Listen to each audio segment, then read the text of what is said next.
the International Conference.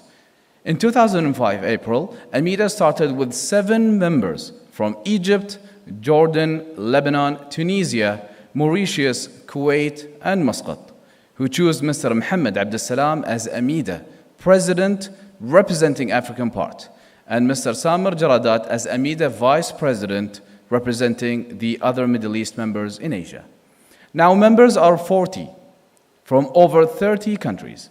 AMEDA's main purpose is to be a forum for the exchange of information and experiences among its members in a spirit of mutual cooperation and to promote the best practices and recommendations in services such as securities depository, clearance, settlement, and risk management. About this particular event, ladies and gentlemen, the theme of this year's meeting focuses on the growing use of AI and CSDs as well as sustainability through new initiatives while maintaining data security. We will delve into innovation approaches aimed to ensuring the sustainability of Central Securities Depositories, the CSDs, while upholding the utmost standards of data security. AMEDA's 39th meeting will provide a platform for industry leaders, experts, and stakeholders to engage in meaningful discussions, share insights, and explore strategies to enhance the sustainability of CSDs in the ever-evolving financial landscape. Ladies and gentlemen, to begin our sessions, I would like to call Mr.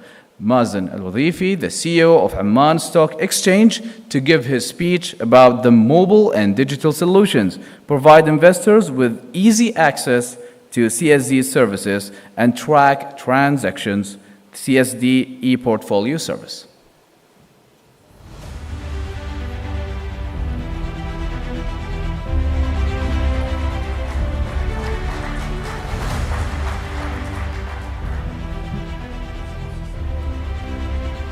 You changed it in last minute, huh?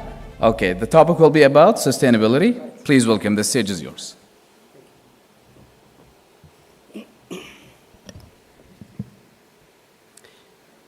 Good morning, ladies and gentlemen.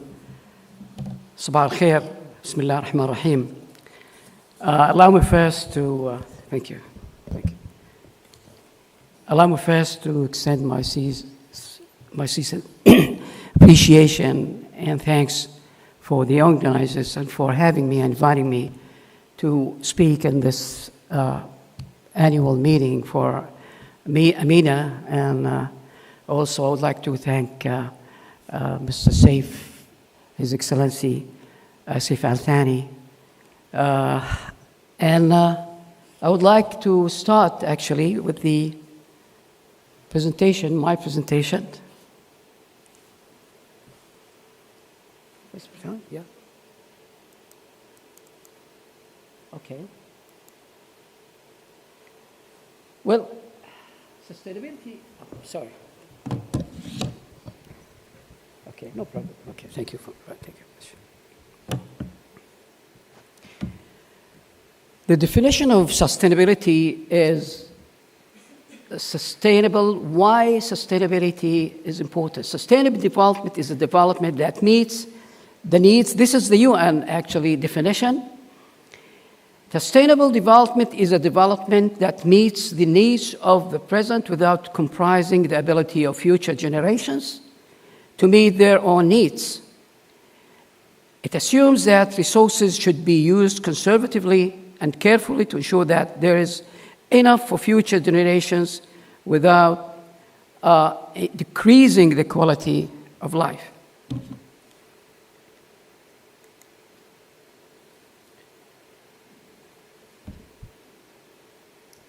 These are the UN 2030 agenda of the SDGs. Actually, the world realized the importance of achieving the objectives of sustainability, and the UN General Assembly issued these goals to be achieved over the next years until 2030. The first one is that we should eliminate or decrease poverty in the world. And I don't want to talk about all these objectives, You can read it. I want to just save the time, about gender equality, about the equality of the people, and about the climate change, etc., and the water scarcity and climate actions that should be taken in order to combat the climate change repercussions that affect businesses, that affect people, that affect health, etc. Environmental, social, government, SDG. The three pillars of sustainability is environmental, social, and governance. When we talk about environmental, we are talking about carbon emission, climate change risks, energy, raw material sources, and regulatory, legal risks, supply chain management, waste and recycling, water management, etc. Social is about community relations, controversial businesses, customer relations, diversity issues, employee relations, health and safety, etc. And we are talking about governance. You know that governance deals with the basis, the rules that governs accountability, anti-takeover measures, board structure, responsibility of the board, responsibility of the management of the company, and also the management in general. We are talking about corporate governance in general, or governance in general. The ownership structure, shareholders' rights, minority shareholders' rights, transparency and disclosure, and all these things that deal with the accountability and relationship, responsibility, and accountability in general. Why sustainability is so important? Look at this picture. Look at the wildfire, the traps, and this is one of the pictures that I'm sure that we don't deal with these pictures in our communities, but this is the extreme one. These are quotes from international meetings, the G20 Leaders Summit, and this is a quote by the late Ban Ki-moon with regard to climate change.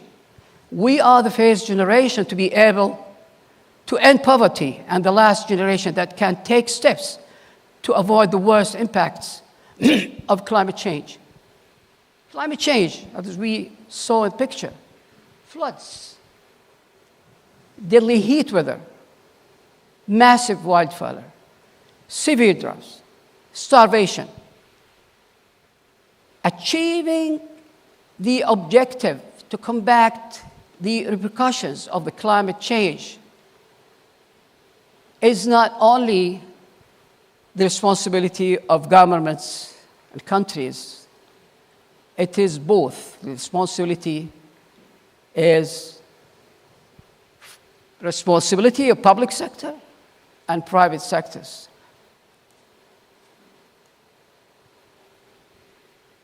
We know very well that the expansion of businesses around the world, the universal ownership, the size of investment firms, means that they can no longer avoid system-level risk. Financial outperformance of companies that manage ESG issues well, growing client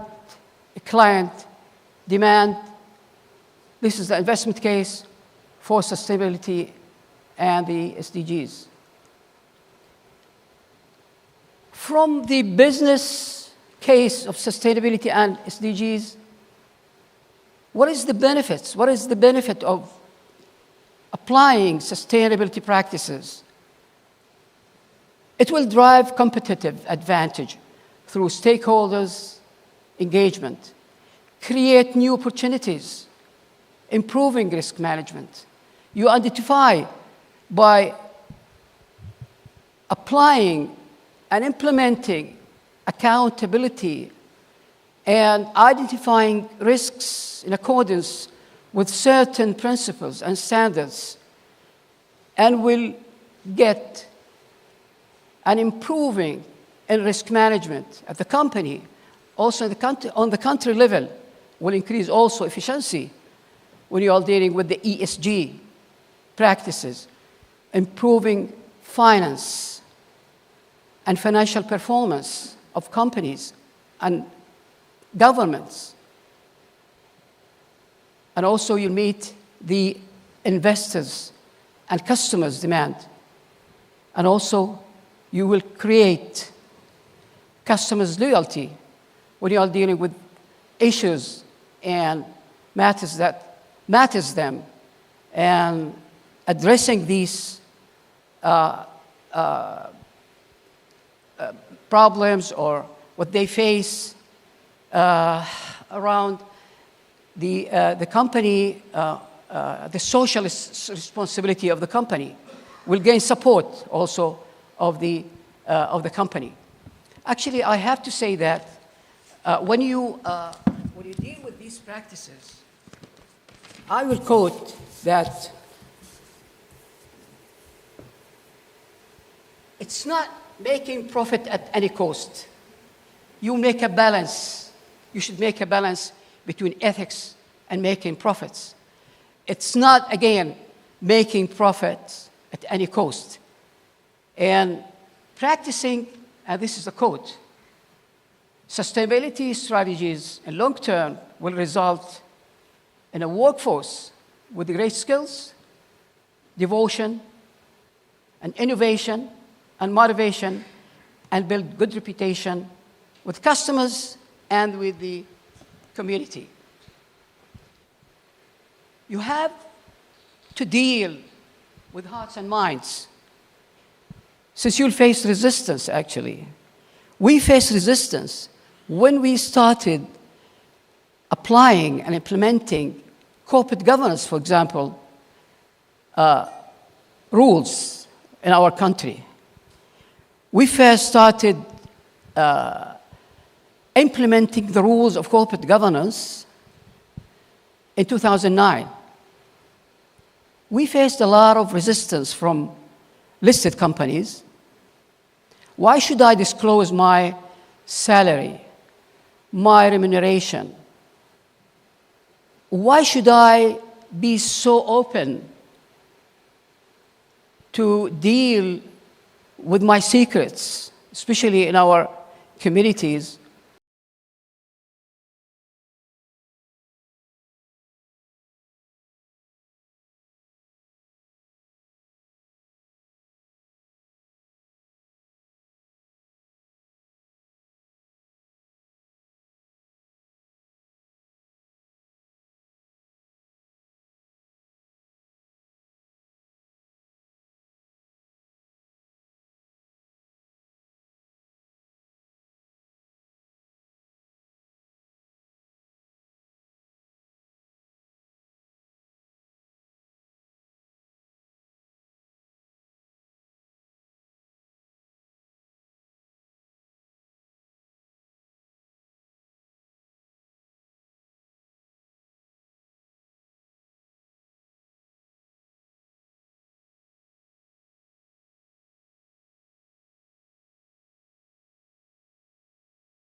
Again, it deals with the zero hunger, no poverty, good health and well-being, quality education, gender equality, number 5, and etc. I don't want to talk about all these things. Again, look at the benefits also of applying the ESG practices. With regard to environment, low emissions, low carbon emissions, energy management, water and wastewater management, leadership and governance will result business.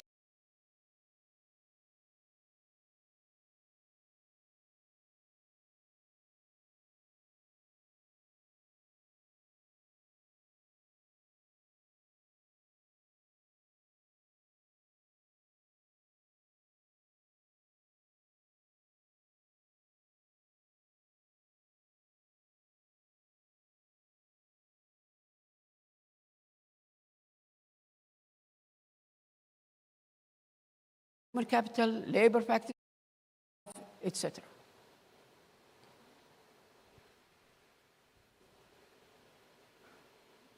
If we gonna talk about the types of sustainable instruments, the main sustainable and ESG bond types, green bonds instrument, it funds projects that provide clear benefit for the environment, also called climate bonds, because you're financing projects that is clean, that is deal with the, to combat, that deals with procedures to combat climate change. Social bonds instruments that fund projects that provide access to essential services, infrastructure, and social programs. Or sustainability bonds, that deals with social and environment impact, and also sustainability-linked bonds to achieve ESG objectives. It's a forward-looking, actually, based instruments. It depends on, it measures the practice and the benefit that, the main challenges is the selection of projects and the data collection. And we come to reporting. The data collection, actually, there is a lack of information with regard to the practices of ESG, especially in our region. What are the projects that should be financed by these instruments? The regular reporting is one of the challenges, the main challenges, actually. And we're going to talk about the role of stock exchanges to deal with regular reporting. The impact measurement. How could you measure the impact of issuing and the benefits that you could reap with if you issue these kind of bonds and instruments? And as I mentioned, the lack of awareness and education.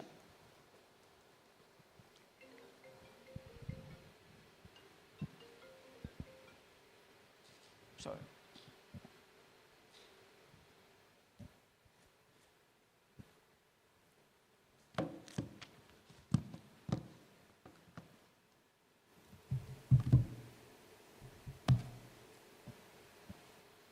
Well,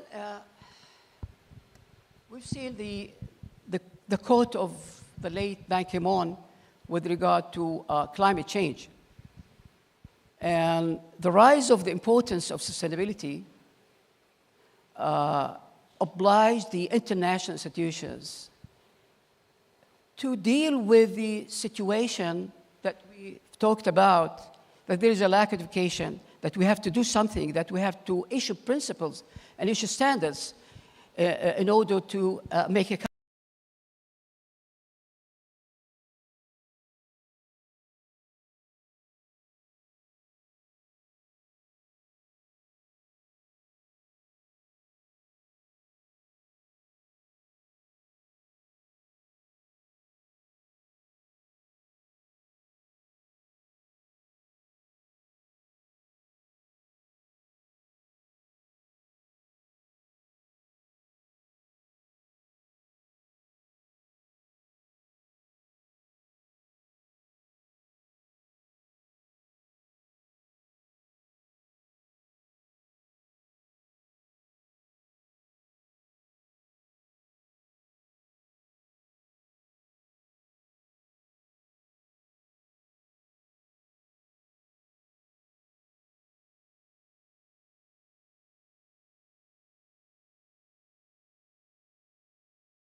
sustainability practices and they are asking to align the information, to mainstream the information of sustainability practices by companies to be in line with international standards, and also to integrate this information into the pricing mechanism, the value creation of stock prices and securities prices of listed.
And we're going to also talk about our experience in Amman Stock Exchange with regard to education, with regard to listening requirements, with regard to implementing principles and standards in the coming slides.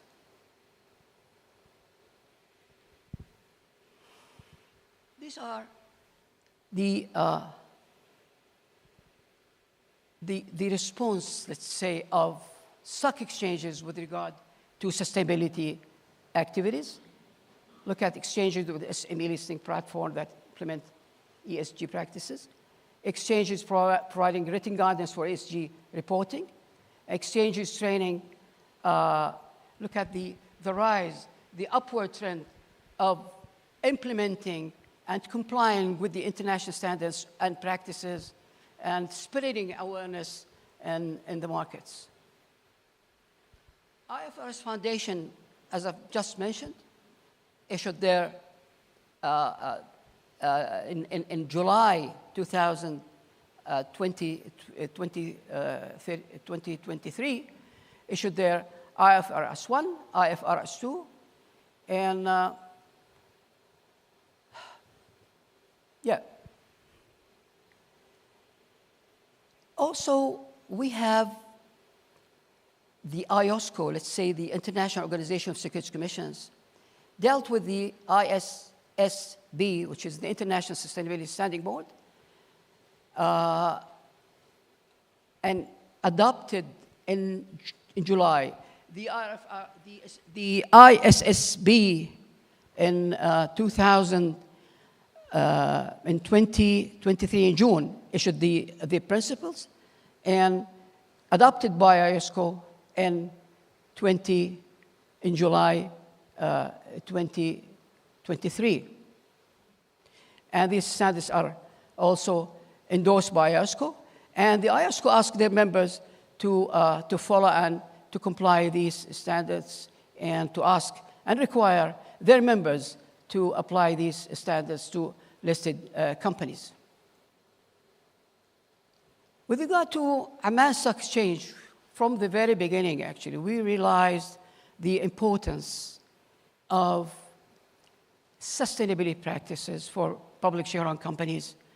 And as I just mentioned, also in light of the increasing demand of investors, of public and international investment community, that we should comply with the latest practices that needs information about the opportunities, the risks of related and associated with sustainability, including ESG, environmental, social, and governance. We know very, very well that there are risks and also you have opportunities resulted from implementing. If the company, for example, used the renewable energy, that will make it better accepted in the community, and also that will also imply more financing, and this information should be released, should be disseminated, should be disclosed to the public.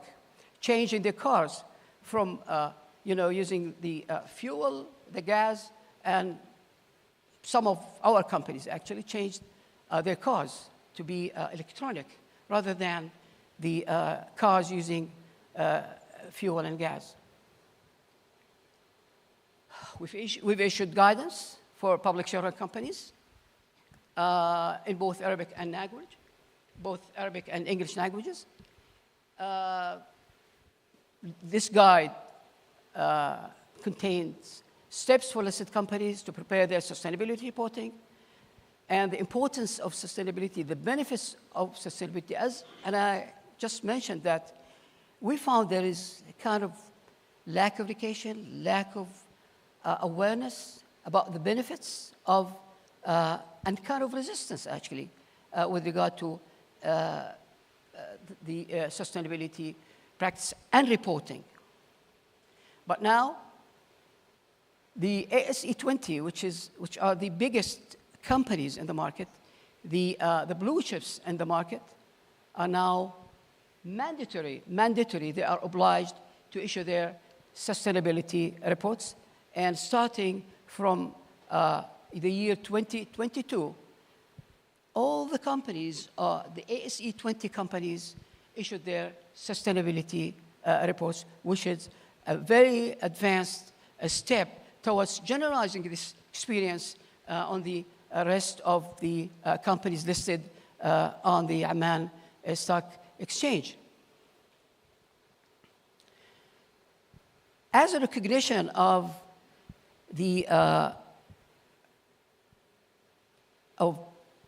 that the listed companies on the Amman Stock Exchange are in compliance with the requirements of the sustainability practices, we've joined the Arab Federation of Stock Exchanges, and now it's the Arab Financial Exchanges, Arab Financial Markets, actually. The name was changed. With Refinitiv, they have issued a joint, let's say, index. We've joined this index, and I work as a kind of recognition that we are implementing the international practices and standards with regard to sustainability reporting. We've made a kind of, let's say, multi-stakeholders, and this is very important.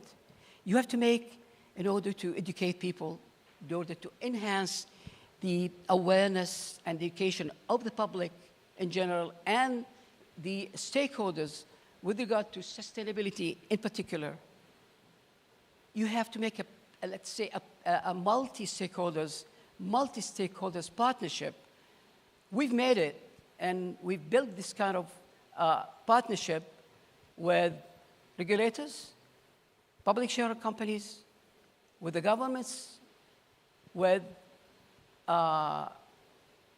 public shareholder companies, with investors, and started to hold educational and training workshops for, we began with the companies, with the CEOs of the companies, and we've held in cooperation also, in cooperation with international institutions like the UNDP, UN Global Compact, the IFC, and by the way, we've signed in September 2022, we've signed an agreement with the IFC in order to start implementing what we call the climate change reporting, and launching this initiative. We were the first in the region and the fifth on the global level.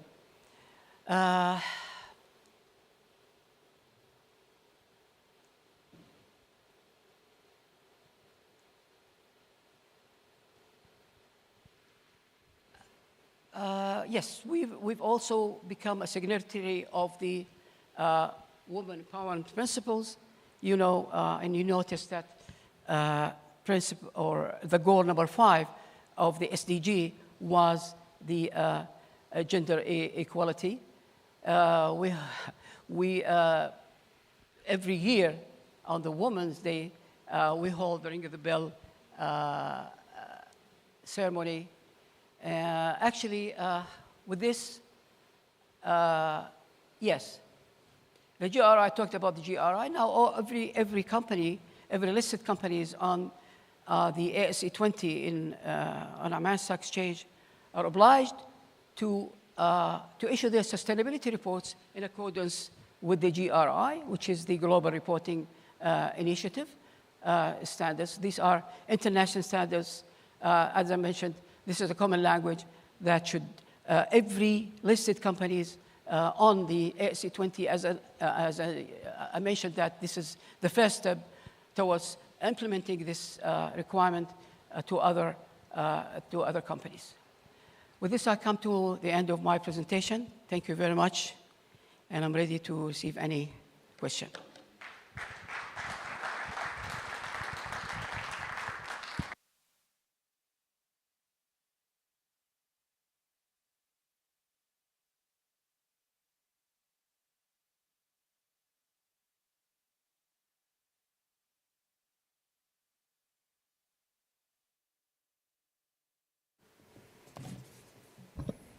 Thank you very much, Mr. Mazen. Now to continue further with the second speech, I'd like to invite Mr. Jim Micklethwaite, the MD Financial Market, Thomas Murray, to give his speech about the common risks the CSDs need to address in their risk management framework, some examples of risk-based admission criteria that CSDs can establish for counterparties.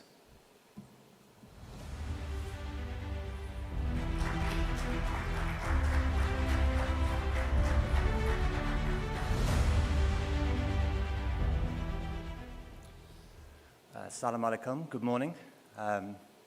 Distinguished guests, ladies and gentlemen, thank you very much in particular to the organizers of this event, Sheikh Saif, Gansham, Dr. Abdullah, of course, and Riham. And we feel very gratified and welcome to be part of AMEDA family, as always. So I look after the financial market infrastructure vertical at Thomas Murray, and I'm going to talk to you today about CSD risks. So the way I'm going to tackle this, and I'm going to look at the CSDs in terms of the Thomas Murray approach, and then go on to looking at the enterprise risk management frameworks that we see CSDs deploying. And then look at, within those frameworks, some of the risks which are most commonly and basically deployed. And then look at some of the ones that are not so evident in the ERM frameworks that we see among CSDs. And then I'll finish off with looking at some of the risks that third parties and your members might actually be introducing into your system, and the types of eligibility criteria that you might be deploying to manage some of those risks. So Thomas Murray, we've been looking at CSDs for nearly 25 years now. So we established a program in 2001 with the support of the global custodian community, also with several of the larger CSDs like Euroclear, as well as Standard & Poor's and the World Bank. And we formulated the program to really support the banks in their network management functions and their risk functions to understand the operational efficiency and the risks that were utilized within the CSDs. And the initial driver was, of course, US SEC Rule 17F7, which, as you all know, I think is a rule which obliges American global custodians who are safekeeping US mutual fund assets abroad to have a basic understanding of some key questions around how CSDs are organized in those foreign jurisdictions to ensure the safety of assets for their clients. But we wanted to go wider, and certainly the global custodians who worked with us wanted to go much broader than the 17F7 questions, which are pretty basic. And we formulated methodologies around the best market practices across all of the key functions of the CSDs, and we continue to evolve our understanding of those best market practices as they move on year. You know, thankfully, the world and all CSDs are improving, as we will see. It's supported by a number of custodian banks.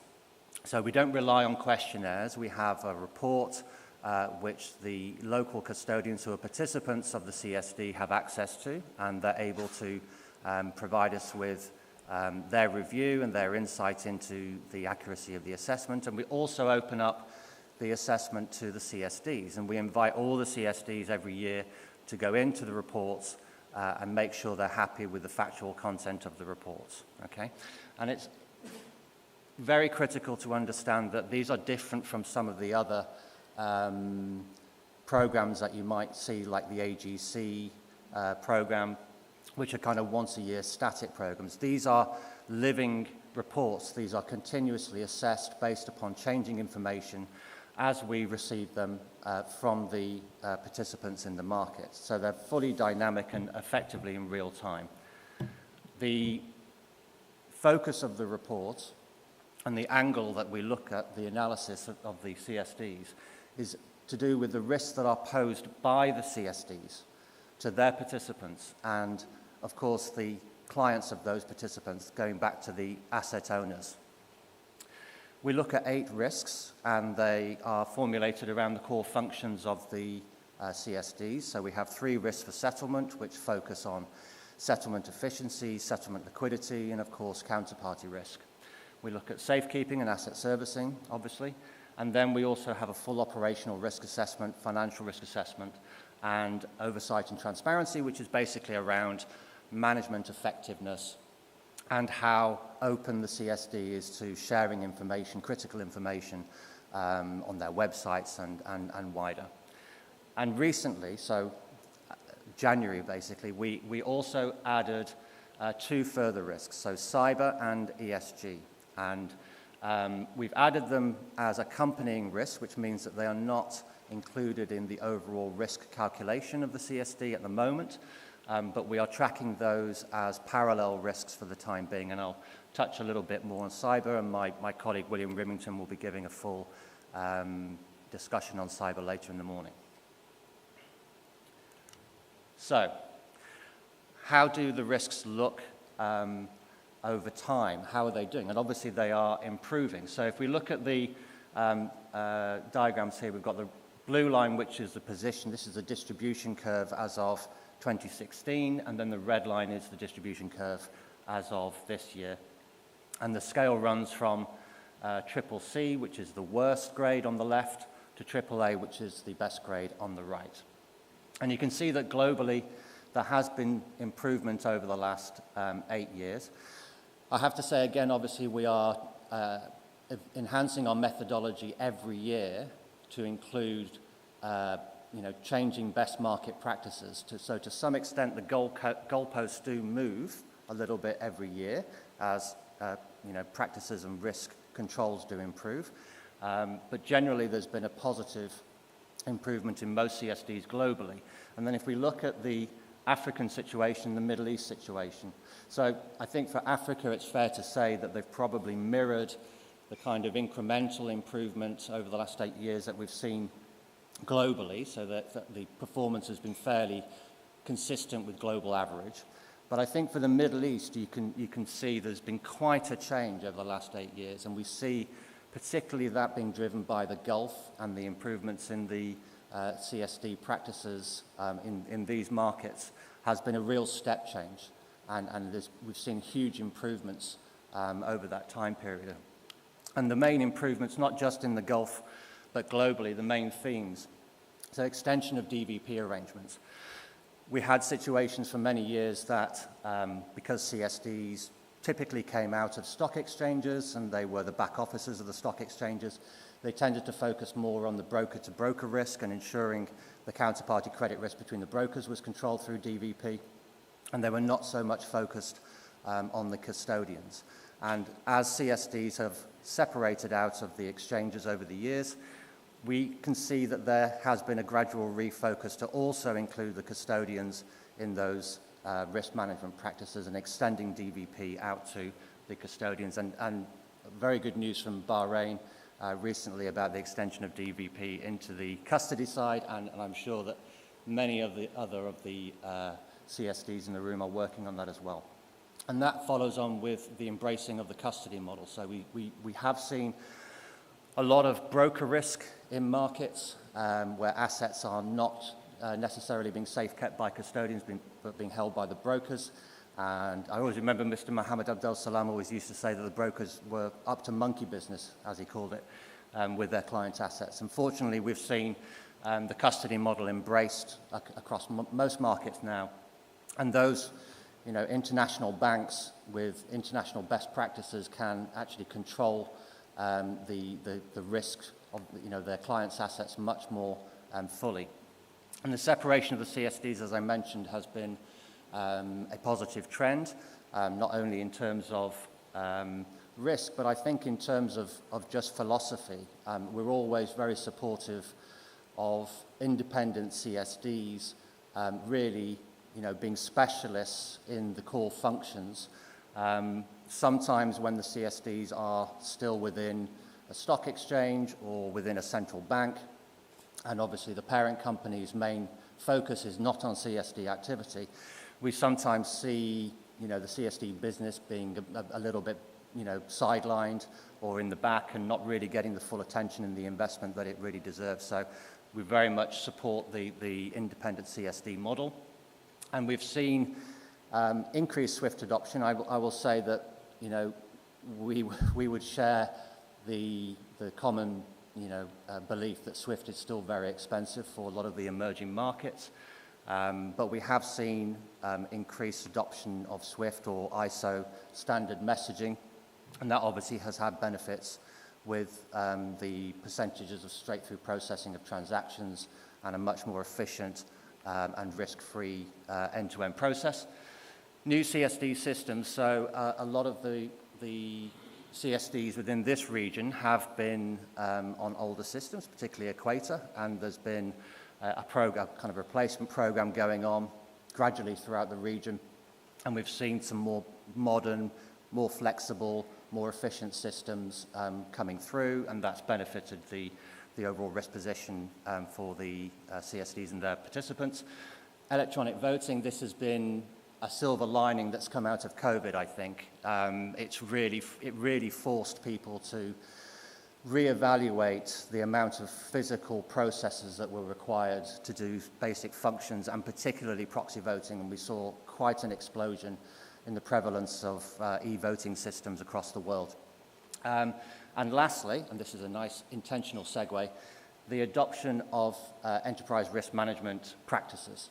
So I think if we go back a few years, it wasn't so widely adopted amongst CSDs. We probably saw only the Euroclears and the Clearstreams, and some of the bigger CSDs have sophisticated enterprise risk management functions. But we've now seen that become much more widespread across even smaller CSDs. So just focusing on the enterprise risk management side then. So the principle behind ERM, we should clarify, is very commonly constrained amongst CSDs in particular to just looking at the risks that are posed to the CSD. But in fact, we should be looking at both that and the risks that the CSD is posing to other parties. And it's not just CSDs, that could be any group that's utilizing ERM framework should be looking at the risks that they're posing to other third parties. And that's enshrined in the PFMI Principle 3 for risk management frameworks. And the life cycle for ERM is identifying the risks, quantifying the risks, and when it comes to quantification, Most of the banks and the more sophisticated corporates will be using value at risk models to be quantifying the risks. That is dependent on having a broad base of loss data and history of losses to be able to quantify the VAR accurately. Now, that's not, fortunately, something that CSDs have access to, because there have not been the kind of proliferation of losses for operational breakdowns, etc. So a lot of the ERM frameworks we see in CSDs are more quantifying them on ordinal ranking.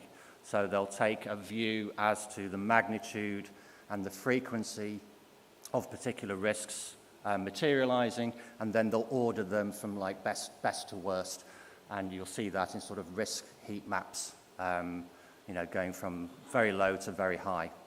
And then the methodology on how to treat them and the treatment itself, and there are obviously options as to how that's treated, increased controls and procedures, or it might be something that you can actually outsource, or you can actually use maybe insurance to cover, or it may be something that you just have to live with.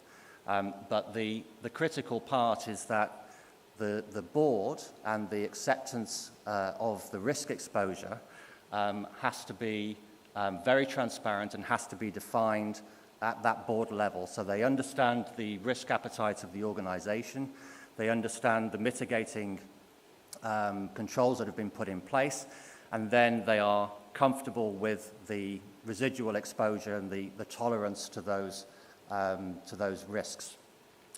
And as I mentioned, it should include third parties. So you're looking at your suppliers. As a CSD, you'll be looking at other FMIs. You'll be looking at maybe your settlement banks, if you've got liquidity providers, for example, and then your just general service providers, and then also your participants, obviously, and that's I'll touch on a little bit later. And then the way that risk management is incorporated into the overall framework is typically on a classic 3 lines of defense model as it's described. So the first line of defense is actually the business and the operations, and they are the risk owners. And sometimes it is misunderstood that the people responsible for mitigating the risks is the risk department. That is not generally the case. The responsibility lies with the business, with the department, yeah? And they are the ones that should be controlling those risks and actually following the controls and procedures to mitigate those risks. The role of risk management is to work with those business managers to identify the risks, understand the risks, and design the mitigating factors for those business line managers to deploy. And then the third line of defense is obviously audit.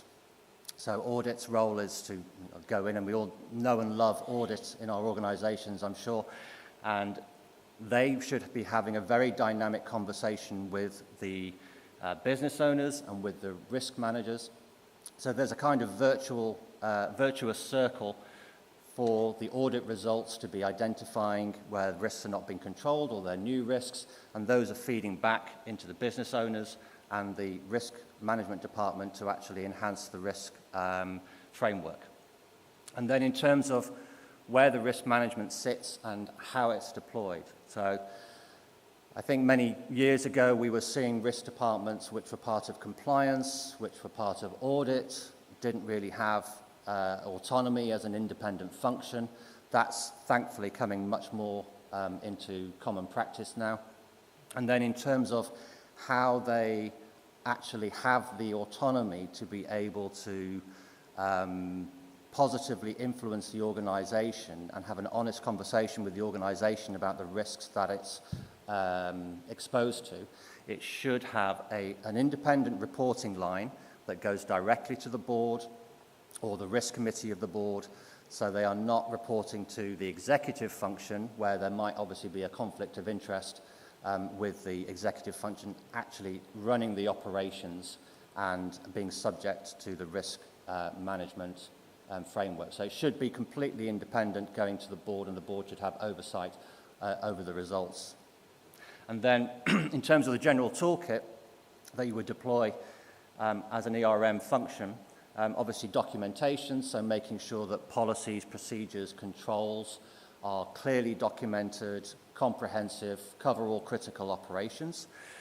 Not much good if nobody reads them though. So training is absolutely crucial, and making sure that you have a culture within your organization where people are not afraid of risk and they're embracing risk and being able to actually deal with it, and having the appropriate training to know what those risks are within their day-to-day work, and be able to actually understand why these controls are in place and be able to actually execute them properly.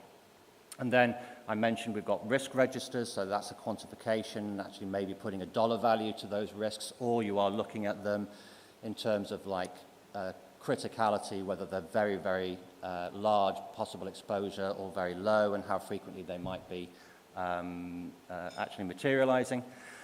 Key risk indicators, and this is all part of the monitoring, so we have ERM monitoring systems which are able to connect with your operational data and feeding that operational data into those risk management systems to be able to generate key risk indicators, which is the dashboard that is taken to the board, and the board will be making decisions around risks based upon those KRIs. And then obviously making sure that you review and you refresh your risk framework on a periodic basis, particularly where there are new services, new products coming in, possibly new systems coming in. The risk management framework needs to be adaptive to be able to react and actually reflect the new risks based on those new areas. Okay. So what do we see commonly in ERM frameworks? Obviously operational risk, and this is the bedrock of all ERM frameworks, and it's typically the one where we see that the ERM framework may be built from the ground up. So it's looking at the day-to-day operational procedures, looking at the gaps, deployment of controls, and then that's aggregated up into the ERM framework. And the risks that are being looked at are both external and internal. So external, we obviously have environmental risks, operational disruptions, and that's where your business continuity, disaster recovery models come in. And then we have internal risks, which might be breakdowns in technology, breakdown in the actual control framework, and then obviously sort of everyday sort of criminal acts, possibly negligence or fraud, which might endanger the organization. Business risk. So we talked a little bit yesterday about diversification of revenues in CSDs. And I think there was a very good point made by Haruna about the football team that MCDR used to have, and I'm very pleased to see that they made a profit out of it and obviously sold Mo Salah for a lot of money. But in effect, taking commercial risk into the CSD is a very dangerous practice, because CSDs as key infrastructure within the market have an obligation to be low risk entities and to have a kind of philosophy of stability and continuity. And what we see from some groups where they're looking to extend out businesses into kind of non-traditional services is that they would set up a subsidiary and ring-fence that commercial activity in that subsidiary, so there's no risk of contamination into the main CSD. Okay? And then outsourcing, so obviously not such a big deal for CSDs generally, but where we see some outsourcing in custody functions in the banks, and some of the larger CSDs do this, it's really critical to have watertight contracts, service level agreements with those third parties that are providing you with those outsourced services. And you should be looking at the operational resilience of those third parties and how they might impact you and how your operational resilience might impact them. So that's quite a complex situation. So for regulatory risk, it's obviously looking at, are you complying with the regulatory framework, the legal framework in your own jurisdiction? Are you complying with your own rules?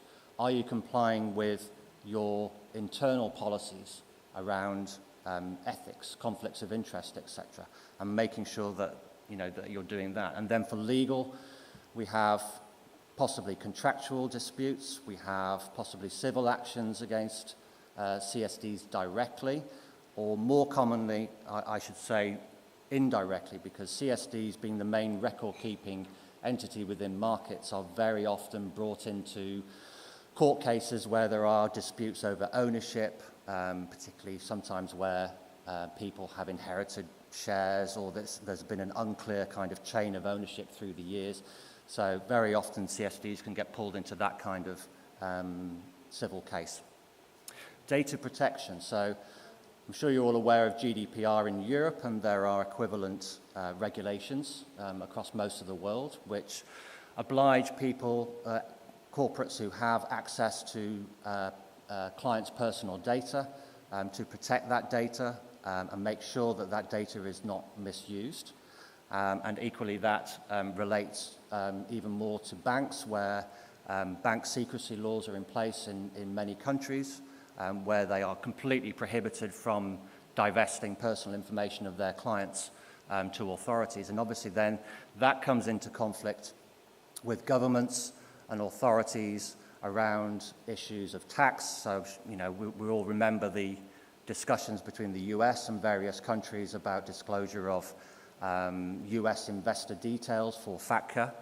And then there's also concerns around anti-money laundering, sanctions, counter-terrorist financing. So, we do see from time to time pressures from governments to financial services institutions to divulge information about their clients. And I think the way that there's a balance between those two tensions is that obviously where there is a legitimate case for accessing that kind of information that's clearly articulated and is finite and transparent, then it's perfectly okay to have a proportional disclosure of information for that purpose. So obviously only the data that's required for that legitimate purpose, and not a blanket access to client information. Okay. The final one, financial. So for CSDs, credit risk, liquidity risk is not so much of a concern. If you're a CCP, it very much is. Those two aspects are critical within the financial risk management of a CCP. For CSDs, it's more to do with investment risk. And I'll show you in a minute, there's CSDs who make very good returns on investment. But again, the kind of risk posture that you should be adopting as a CSD when it comes to your investment policy is very low risk instruments, very liquid instruments, T-bills, short-term funds, that kind of thing. Not only for your own kind of peace of mind that you can access those monies quickly, but also because it's part of the conditions under the PFMIs for general business risk, and certainly it's part of recovery planning as well for CSDs, that if they do need additional funds because of some unforeseen event, they can access that liquidity very quickly. Okay. Accounting and reporting, I mean, we've got, we had Sarbanes-Oxley in the US and SOC coming in, which has kind of promoted board accountability for accurate accounting, and there's criminal sanctions for misrepresentation of accounts in many countries these days. So something that Donald Trump is very familiar with, I think. So, the kind of risks we don't see in ERM frameworks commonly, and I think the general theme with these is that they're intangible, they're much more kind of macro level, and it's very much kind of looking at things from the top down and the what if worst case scenarios, okay? But not to say that these aren't real, and some of them are very, very real. Political risk. So this could be, domestic instability. I'm sure most of you are old enough to remember Arab Spring and how you operated through the Arab Spring, and civil unrest in a country, we saw this in Sri Lanka as well in 2022, can be a major threat to the continuing operations of the financial markets. Ideological shift, so what I'm talking about here is kind of change in political, sea change in political philosophy from left to right or vice versa. And we saw this in South America, in Venezuela, Argentina, where left-wing governments came in. There was forced nationalization of some private companies, and there was a corresponding panic from foreign investors and a flight of capital out of those countries, and the indexes, the whole market's pretty much crashed. Certainly in Venezuela, and Argentina is really only just recovering now.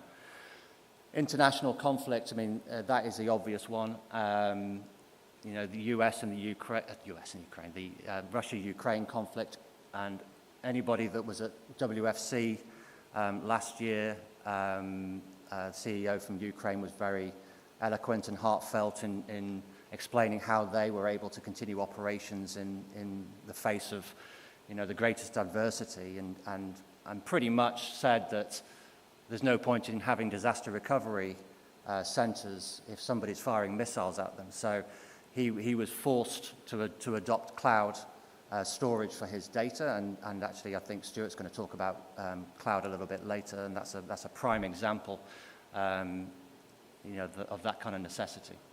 So sovereign risk, again, where we've seen sovereign debt defaults in markets, we've seen a corresponding loss of confidence in investors and a flight of capital, and I'll touch on that a little bit later.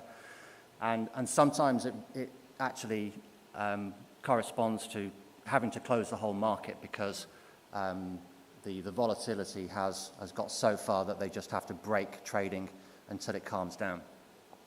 Project risk. So some of the biggest exposures and losses that we've seen in CSDs over the last 20 years has been down to poorly managed projects, very particularly core system replacements.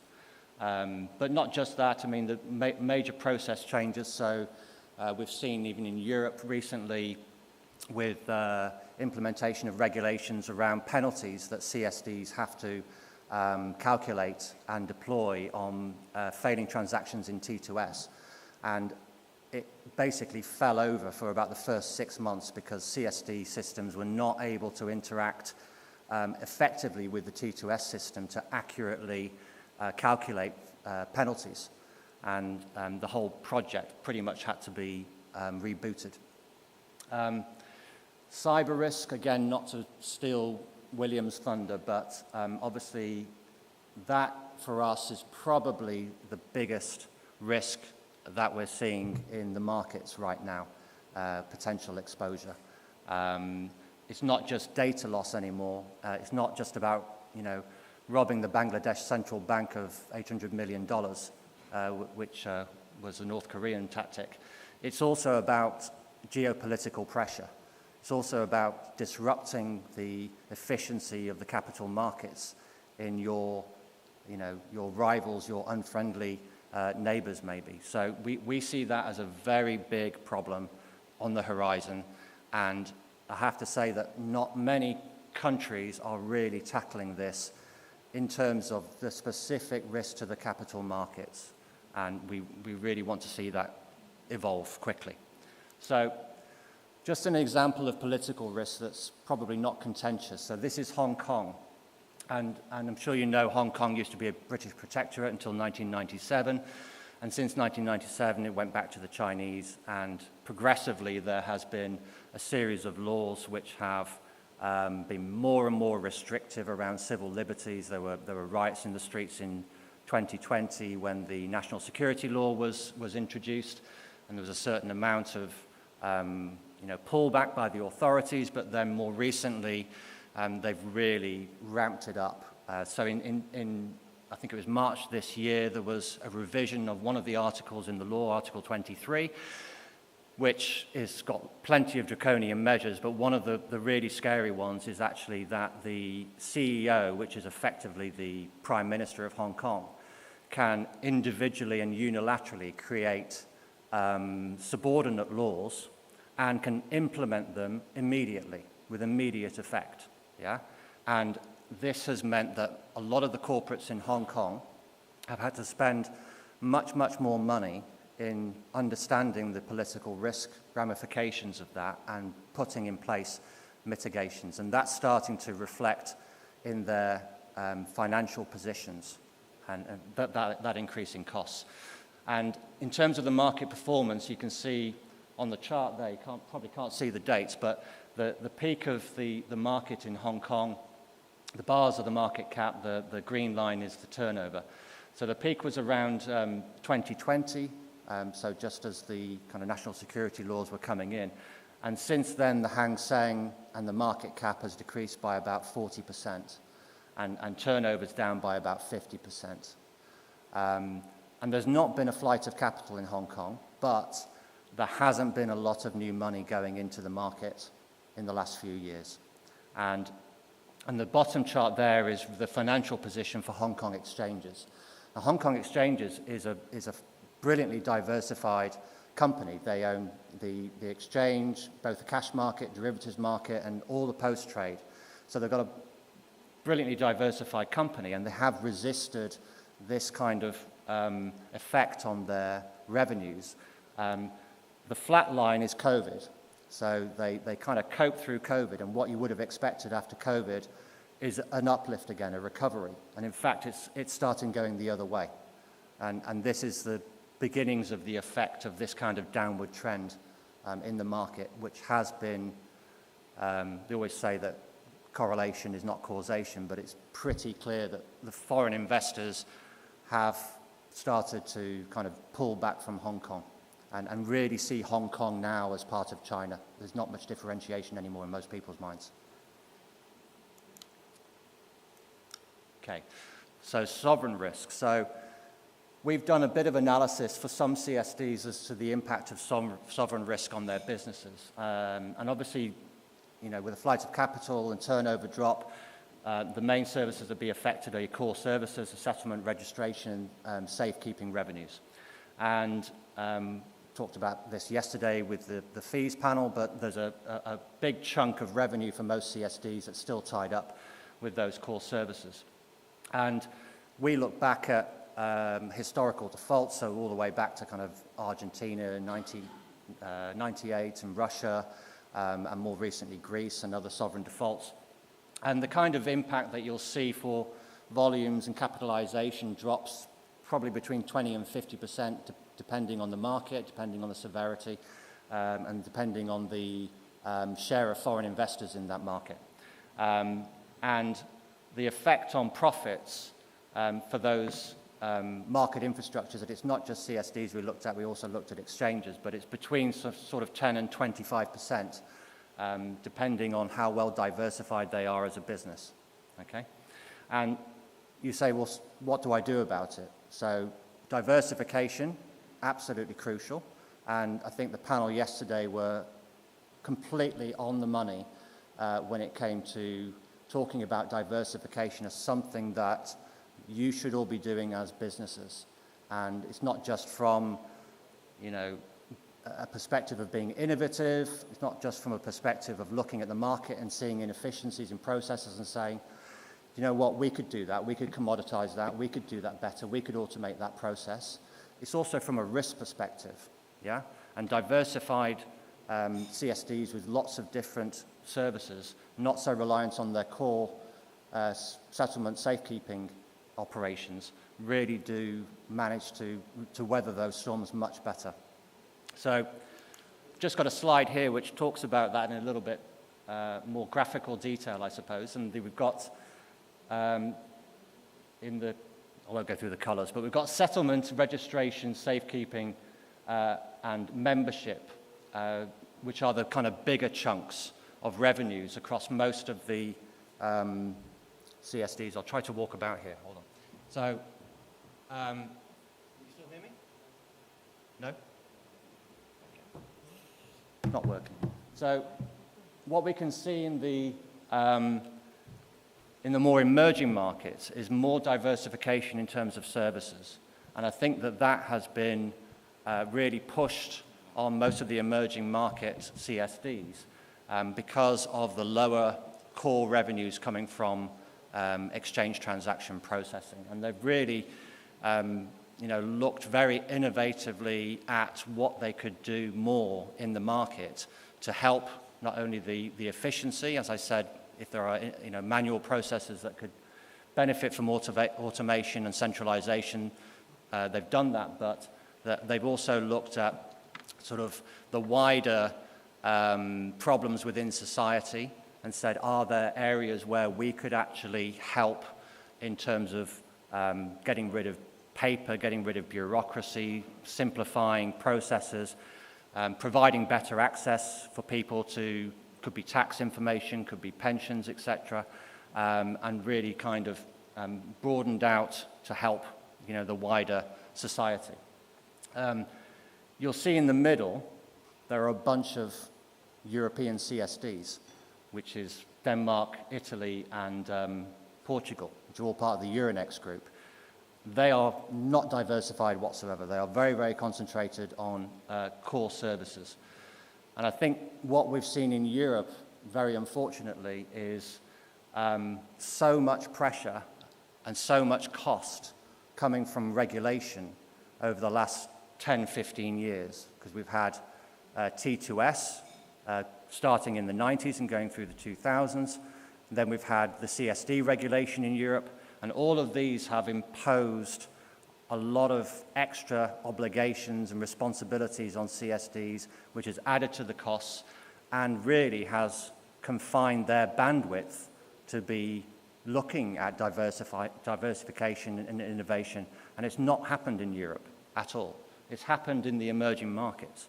And I remember being at one of the conferences years ago and listening to NSDL in India and what they were doing. And I was not only blown away by what they were doing, I actually felt quite ashamed that in Europe we're not able to take that kind of philosophy forward. So I think that really helps the emerging markets, obviously, be more protected for the economic downturns that you might find from your core volumes. Project risk. So I've picked out 4 system replacement projects that have been completely disastrous over the last sort of 20 years. Going back to Canada in 2003, this was a replacement of their DCS system with a new system called CDSX. The original budget was 17.5 million Canadian. It ran over by about 18 months and eventually cost them at least 30 million. So probably double, yeah? The good news is that when it went in, it actually worked, and it was fine. When you look at Finland, this was a replacement that was required because of T2S. So most of the CSDs in Europe had to keep their legacy systems. They could not drop their settlement systems and just say, we'll settle in T2S, because T2S is an omnibus settlement system, and any kind of beneficial owner accounting at the local level required obviously a book entry and settlement system to still function and to be able to interact with T2S, okay? So Euroclear, Finland, not Euroclear Bank, but Finland, they had to replace their core system to be able to do this. Again, 8 months late, and from the day it started, there were settlement disruptions on a near daily basis, which carried on for the best part of 5 years, until eventually they managed to sort it out and join T2S. So there were no losses, there were no write-downs necessarily involved in this, but it was just a real kind of reputational hit for the Finnish market. When we look at Hungary, so 2021, Keller, Hungarian CSD, developed their service development program, and this was really a kind of modernization of their whole operating model and their core system. And when they put in the enhancements to the system, there were just, again, repeated issues and major outages from 2021, late 2021 to August 2022. And they had a write-down of something like 20 million euros, and all of the executive management were replaced in one fell swoop, all kicked out. November 2022, this is the latest one, and this is the big one, and this is really what's kind of put the nail in the coffin for DLT in terms of core settlement systems.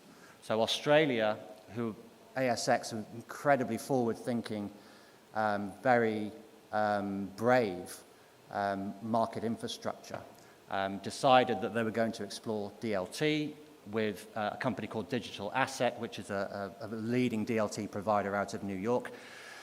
And they ran the proof of concept, and they ran the development over a course of 6 years. And after 6 years, they scrapped it because it just wasn't working. It wasn't able to do what the market needed it to do with the efficiency, with the controls, with the volumes. It just couldn't do it.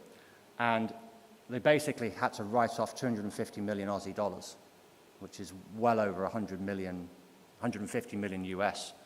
And again, all of the management taken out, not shot, they were taken out and replaced, yeah?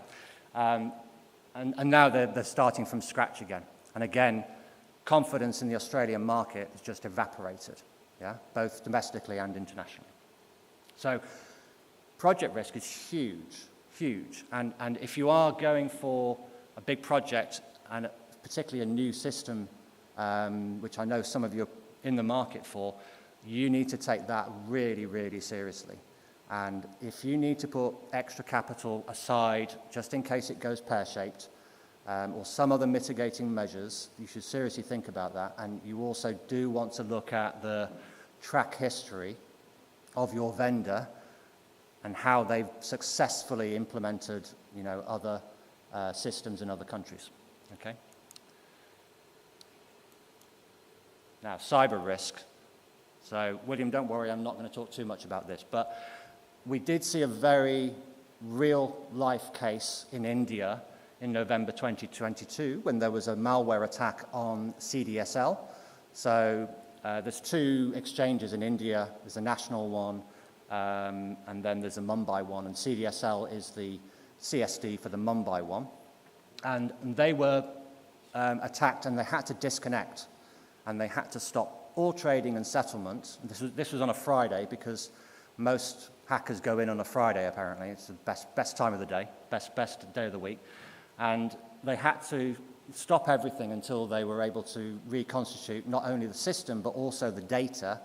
And that was 2 days later, which was on a Sunday. So thankfully they didn't get hit too much more by the trading volumes, but it did take them a long time to recover. And again, reputational risk against that organization was very, very serious. And the regulators now are starting to look at this much more stringently. So in Europe, we've got the Digital Operational Resiliency Act, which is a piece of legislation that's going in across all the European jurisdictions, which obliges financial services firms in particular to take a very close look at the operational resiliency and particularly cyber resiliency. And they have to have plans and programs in place for managing that risk. They have to be able to manage when they do get attacked successfully and they do have an incident. How are they going to tackle that? And William will tell you all about that. Testing and third parties in particular. So if there's supply chain risk from connected organizations, they have to assess that. And most importantly, for me anyway, information sharing. So one of the big problems is the shame and the worry about owning up to being attacked successfully and keeping that quiet, keeping that secret, not sharing that information across your market and your ecosystem. Because what hackers love is being able to have an attack vector which works for one organization, and they see that work, oh, fantastic, I'll go and deploy exactly the same approach with all the other organizations around. And if people don't share, their experiences, you make it really easy for the hackers. So information sharing is a key part of DORA legislation. And there are equivalent legislation coming through in the US, UK, Singapore, Hong Kong, Australia, and I'm sure many others. And the message here is actually that even if you haven't got an equivalent piece of legislation or regulation in your market, the pressure internationally is going to come to you eventually. It's going to come, and you will have to have a response plan for this. Yeah? CPMI OSCO, go and look at that. That in 2016 was published and is actually a really good kind of guide to cyber resilience for FMIs in particular. Okay. So, finally, just looking at the participants. Now, we look at about 150 CSDs, so this reflects practice across the whole world, and I've compared the AMEDA CSDs to global CSDs and looked at the common eligibility criteria that we see deployed by CSDs. But the problem really is that most CSDs don't decide their own participant eligibility criteria. It is imposed on them, most typically on the capital side, by the regulators, by the central bank. So when it comes to minimum capital requirements for brokers, banks, only about 18% globally and 19% in AMEDA, in terms of CSDs, have influence over the levels of capital. Yeah? And when the capital requirements are being formulated by the regulators and the central bank, they're not formulating those capital requirements around clearing and settlement activity. It's about banking and it's about brokerage execution. Yeah? So the capital is not really being calculated based upon the risk that those entities are actually imposing on you or introducing to you as a CSD for clearing and settlement functions. Yeah? It's designed for something else. So the caveat to that is with CCPs. So CCPs have complete control over their membership criteria, obviously in consultation, with the authorities. But they have a very clear approach to tier the capital requirements based upon the function of the clearing member. So if they're an individual clearing member, capital will be one level. If they're a general clearing member, they're taking on risk from other brokers, it will be much higher. And then in some CCPs, more sophisticated ones, we even see different tiers of capital required depending on how many clients you've got, how many clearing members you're actually taking on the risk for. So that's a much more dynamic and actually focused model for controlling the risk of the third parties introducing into your organization. Okay? So when it comes to these, I think just generally we can see these are the softer kind of eligibility criteria, so not capital. So we've got minimum IT requirements, disaster recovery, business continuity facilities, international communication standards, basically SWIFT, yeah? Management qualifications and reputation. I think AMEDA is doing a fantastic job actually leading on the disaster recovery side. So you've been much more active in demanding minimum standards of resiliency and disaster recovery from your members than we've seen in other CSDs globally. But you are lagging behind a little bit in some of the other elements. And I've put at the bottom cyber risk. So as I mentioned previously, we are not yet seeing cyber risk coming into this equation in terms of requiring your participants to have a minimum standard of protections and a threshold for their cyber resilience. But we think it's going to change. We can see CSDs that are looking at this, and we're hoping that that is going to become much stronger because, as I said, we think it's a real problem that's coming down the pipe. So that's it from me. I'm happy to take any questions if anybody has any questions. Otherwise, thank you very much.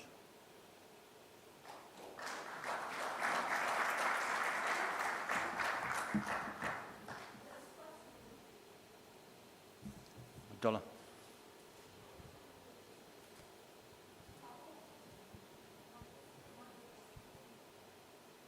Thanks, Jim.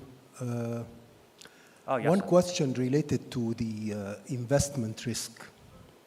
Now, as you know, normally at the CSD level, there is an investment department with its related procedures and policy, then an internal investment committee, then you go to the board with another investment committee with its related TOR. My question is this covering the investment risk or also the interest rate trends and its effects on the expected profits to be realized should also be taken into account, or not? I mean, I think, as I mentioned, the main concern is having a very conservative investment policy, because as a CSD, and it's enshrined in the CPMI, OSCO, PFMIs, you have an obligation for financial stability. So the general consensus is that you should be trying to invest in, low risk, which is by definition low return, but liquid assets. So steady, stable, and that is what you should be defining in your framework, and there should be parameters around, obviously, things like concentration limits, what type of instruments you should and shouldn't be investing in. We don't really see about minimum returns necessarily, because it's more from a risk perspective rather than a business perspective. Yep. Hi, Jim. Thank you for this amazing presentation. I think it touched upon a very important part of the risk. And out of the main improvement list that you have mentioned already, I'd like to thank you on part 3, if you can go back to the main improvement in the presentation. If not, it's fine. I'll just memorize it. It was spinning off the clearinghouse. I think it was very important. I can't. You want to go back to the list? That's We'll okay. have to imagine it. I memorized it because the third one was segregation of the CSDs. Segregation I think CSD, yeah. majority of the clearinghouses or members of AMEDA already did that. Only one part, I think, one of the stock exchanges, it's still division within the stock exchange. And I was about to ask you when you were on the same slide to focus on the last part, which is the adaptation of ERM, and we know that the ERM practices keeps updating every now and then. As you've seen also, our colleagues in Doha, they have showcased the dividend distribution, and that was one of the elements Thomas Murray assisted us when you set the roadmap back in 2017, and it was called asset management, and you meant by that cash distribution by clearinghouses. So 27 billion Qatari riyals have been distributed by our colleagues in Doha, and we'd like to congratulate them. That was one of the main services that the investors are keen to receive their dividends on spot. We'd like to see if it is possible, hopefully, just to focus on ERM in the next meeting, and maybe that part, it is an additional service that have been rendered or provided by the clearinghouses with cash management, and this is something we have not seen as of today in the ERM practices. Again, thank you, for flying all the way to come here and showcase, and always, we know that you always straight to the point. Some would not like what you mentioned, but personally, yes, I think we need to be realistic. We need to look at all those risks. And the models and examples that happened recently globally, it's a lesson for us just to be careful, because the moment it hits any capital market jurisdiction, reputation risk for us to recover, it's really high. Thank you again, Jim. Pleasure. Thank you for those words, Abdullah. Very kind. Good. Thank you very much.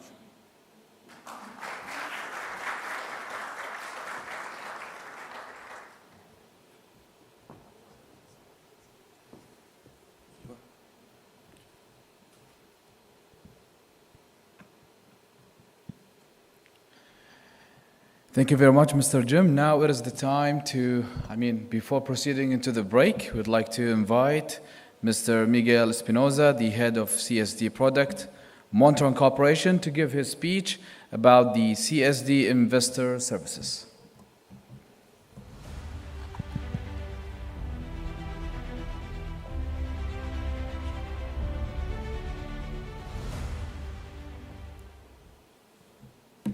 Thank you very much.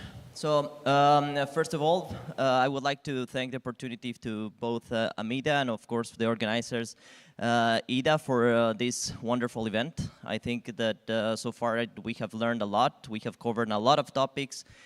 And today, I'm glad here to present to you a bit about something that has been covered throughout the different panels and also the keynotes that we have heard today. And it's some additional value-added services. So if I may have the slides. Okay. So while the slides come up, I think it's important to highlight basically throughout all the discussions, and even Jim was clearly mentioning how important it is for the institutions to diversify and also to provide also the clear core services and extend that now also to the actual investors. So in today's presentation, basically I wanted to touch base on some of the things that we have been doing with different clients around the world. As some of you may know, basically with Montreal Corporation, we have been building CSD solutions. We have over 40 CSD institutions that work with us, and lately we have seen how that has expanded, and no longer it's only the core services that are important for institutions, but all those value-added services that are around.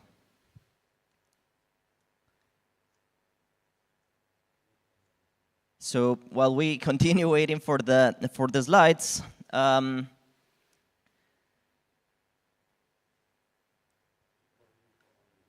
not sure if do you need me to send it again or? No, because it's in slideshow, so it's not. I don't have the share button. That's the problem.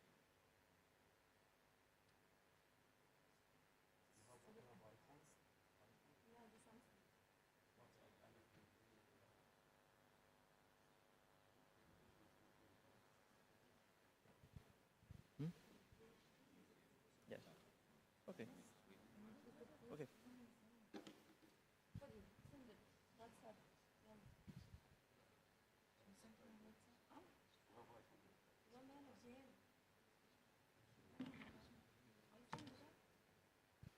Yes, I think sure we can go with the breaks too.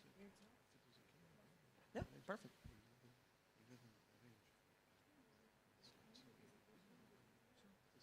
Yeah.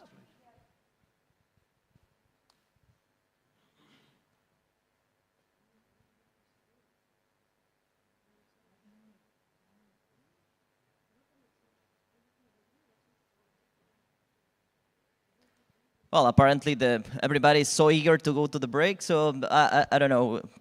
Let's. Okay, 1 more minute. Good. So since I'm the one that it's stopping you to join the break, let's try to cover very quickly this topic.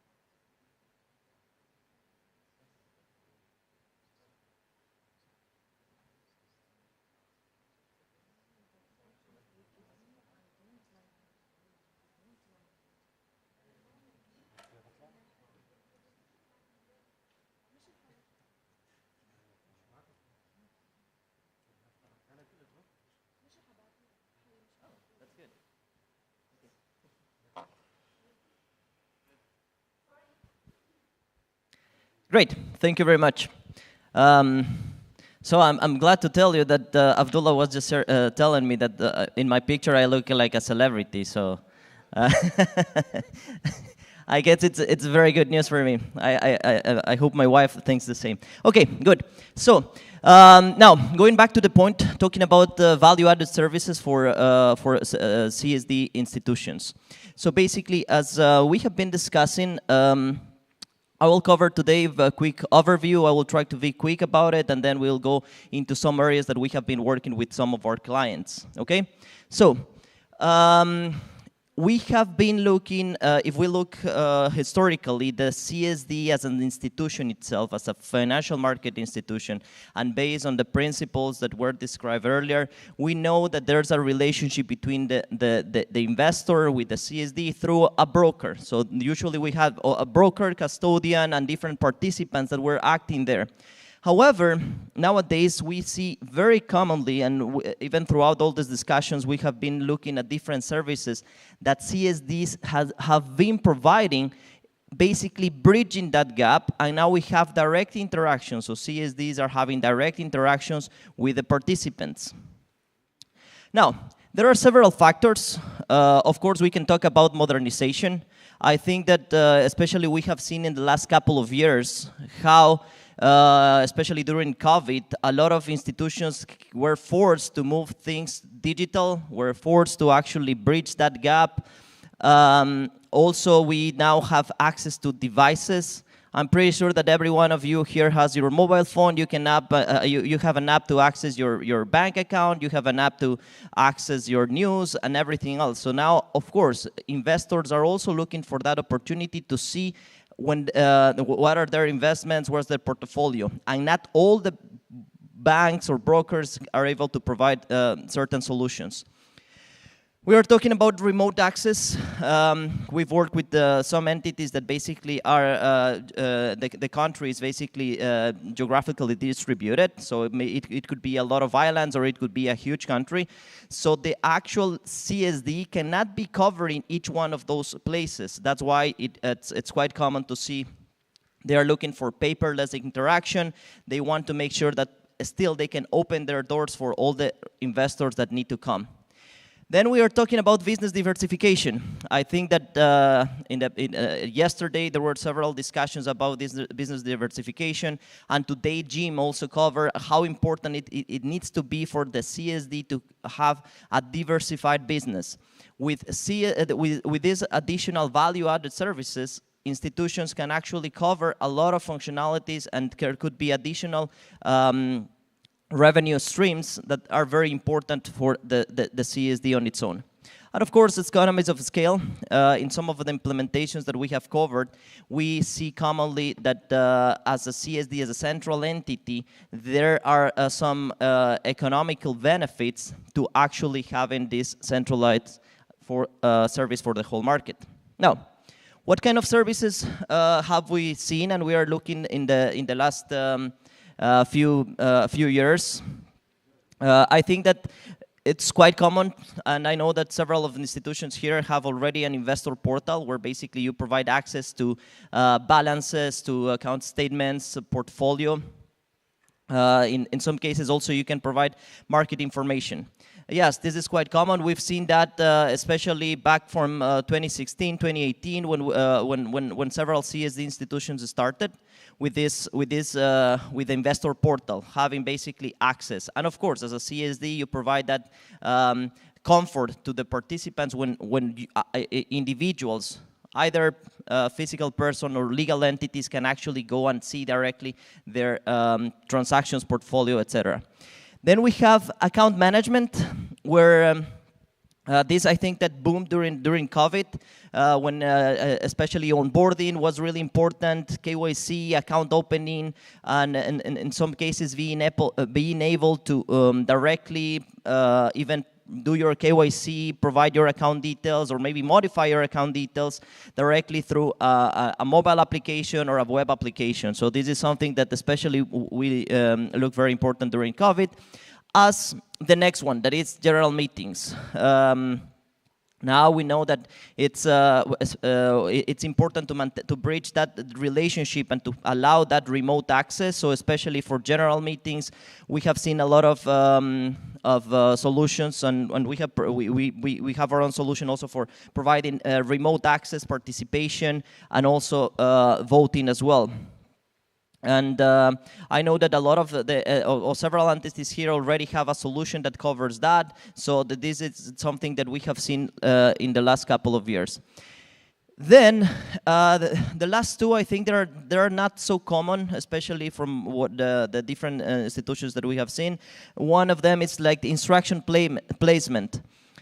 in some markets, they are actually opening the door, not only to, if we look into this area, was more like about, okay, account opening, maybe was entering some data or maybe voting, but now they are opening the doors to even place some instructions, either for auctions. There might be some auctions. In several countries, especially I think in the African region, it's quite common to have those retail bonds. So having those retail bonds, now you need to provide that access to the retail market. And now we've provided.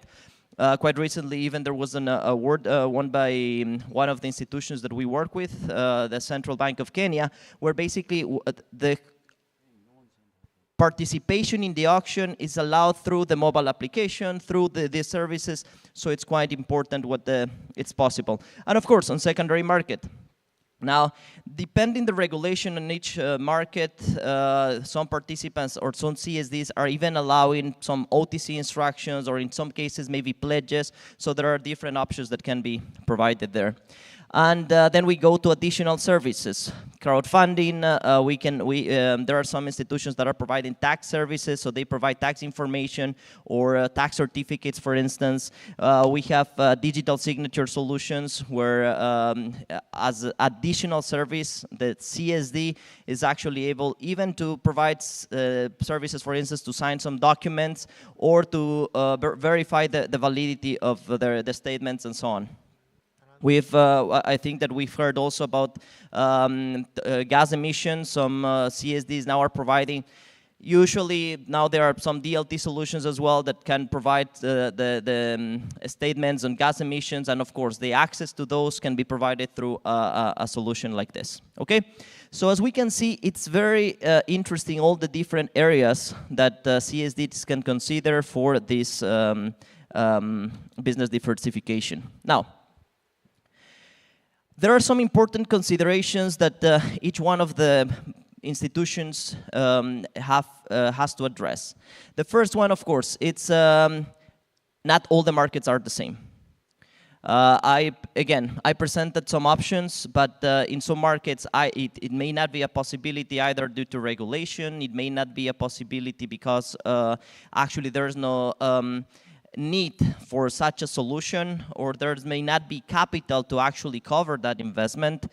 In some other cases, it may be that there are also participants or already institutions around that are already providing enough services that may not necessarily require for CSDs to go directly to the investors.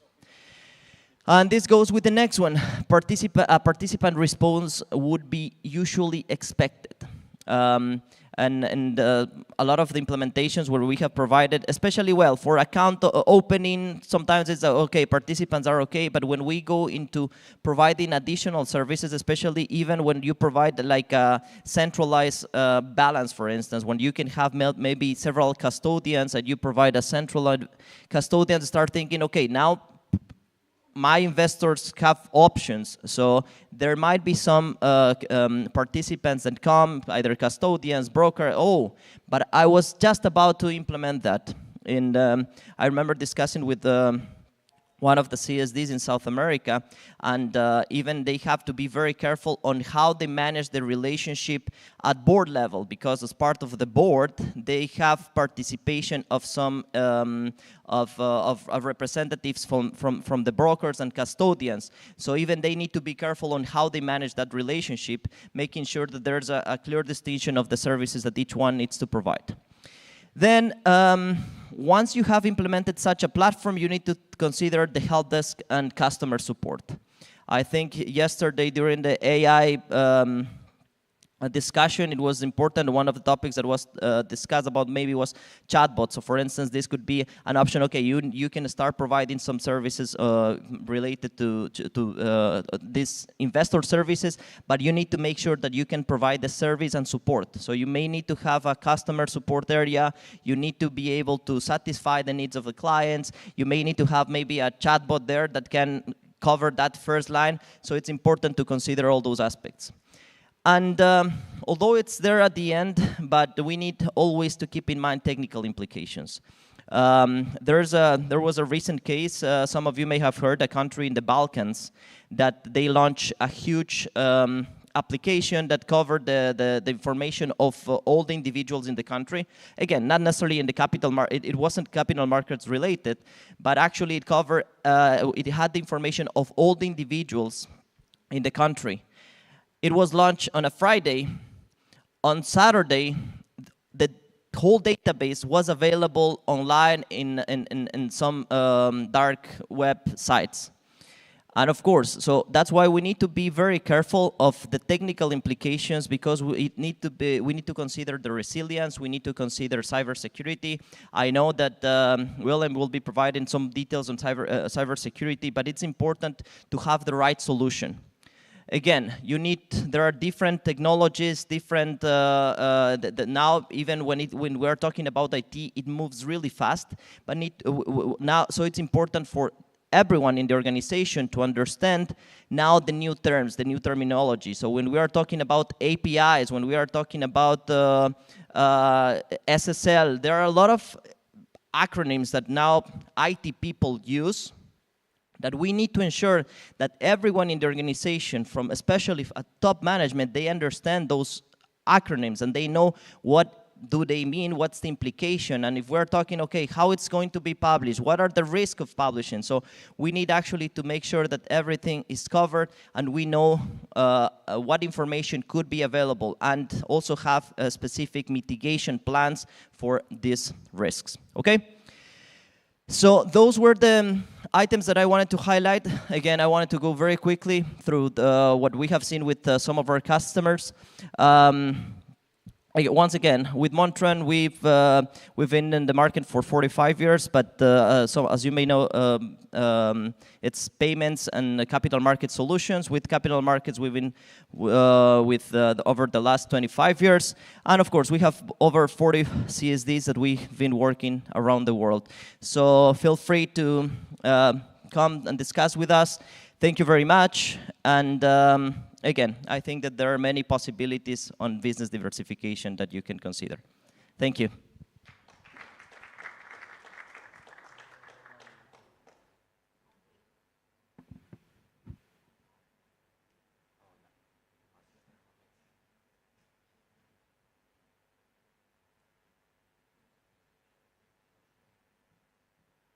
Ladies and gentlemen, thank you so much for listening. Now it is the time to have a break, and then we will resume once again to continue further with our guests. Thank you.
Yes, it's working. Well, good luck with it. I think.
صارت طوارنا موجودة؟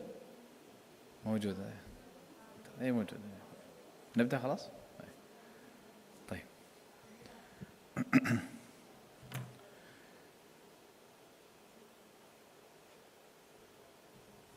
طيب بسم الله الرحمن الرحيم. الله يمسيكم بالخير. رجعنا لكم مرة ثانية. Ladies and gentlemen, good afternoon once again. Now it is the time to have on the stage Ms. Sarah Tawarna, CEO of SDC, to talk further about the mobile and digital solutions and to provide investors with easy access to CSD services and track transactions. SDC e-portfolio service.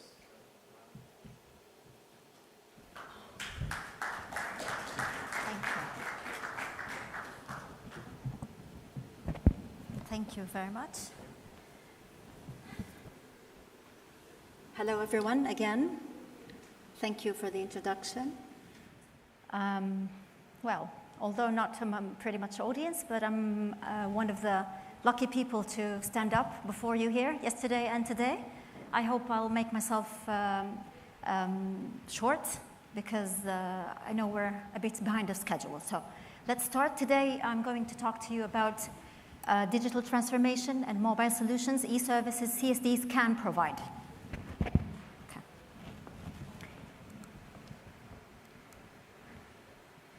I think this is not working.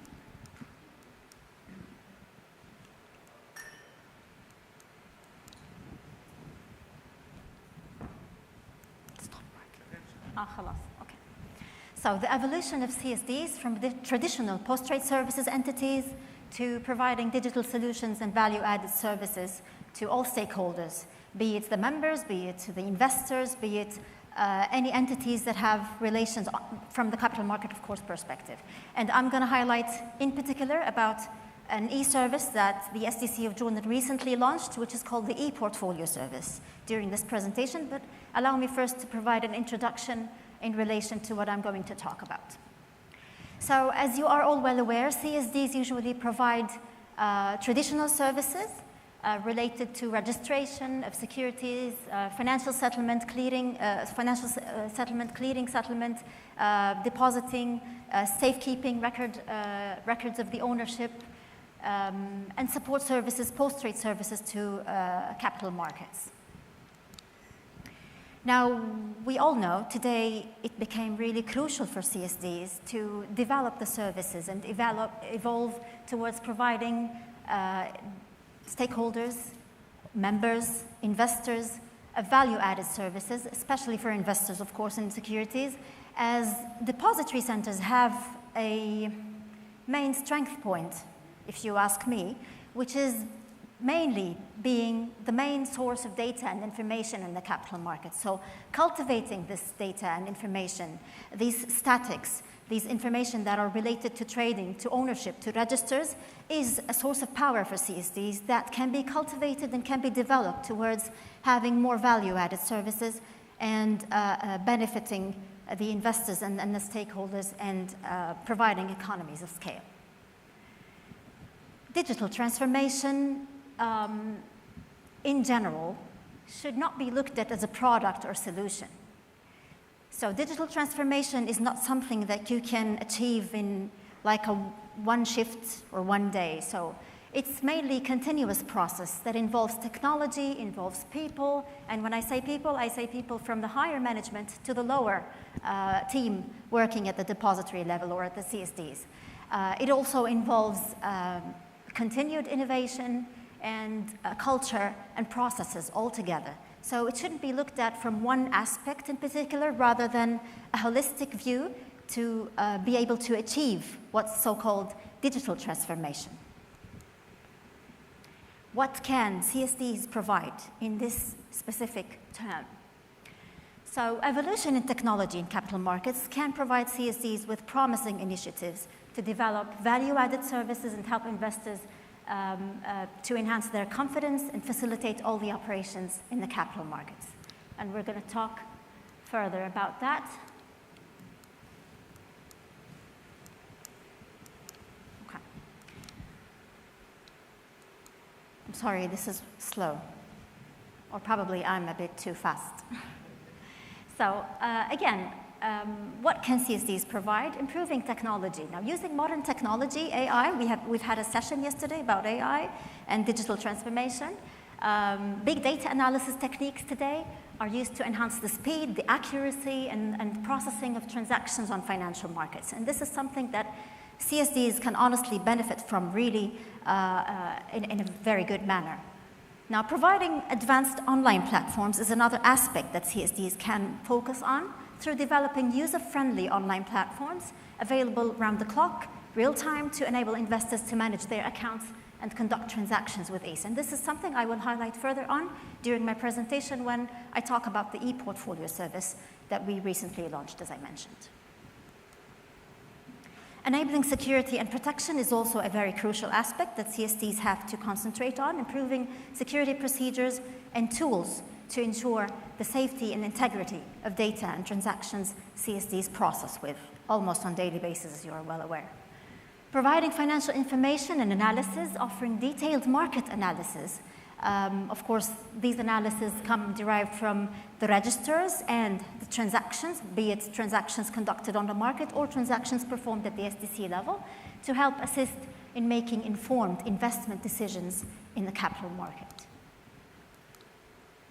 Also, developing customer support services, providing outstanding support services to help investors resolve any queries, any issues they may have related to their accounts and transactions. See, from my experience, I would like just to highlight, especially on this point, that it's really crucial today for CSDs to build a connection, a direct connection with investors, not only through the market participants or the brokers and custodians. Of course, they are like a facilitator between the CSD and the end investor. But it's really crucial, if you ask me, for CSDs to build direct connections and help support the confidence of the investor. And this is where the value-added services you can provide as CSDs will help support this and achieve this goal. So today I'm going to just focus on the e-services, and allow me please to present or highlight a bit on our Jordanian CSD experience on this field. Well, we provide a set of e-services. The reason why I've put Scorpio here on the first bullet point in this slide is because I wanted to tell you all that Scorpio is the in-house SDC designed and implemented bilingual system that offers complete solutions for registration, depositing, safekeeping, clearing, and settlement, and as well value-added services, especially in relation to what we call the web-enabled services that we recently are developing to provide for investors. So this is, for us at the depository, this is the main driver or the main system that supports the e-services that we provide. Of course, not necessarily. You could always choose to develop your services the way you want, but today I'm highlighting, as I mentioned, on the Jordanian experience. So what Scorpio was able to provide us, okay,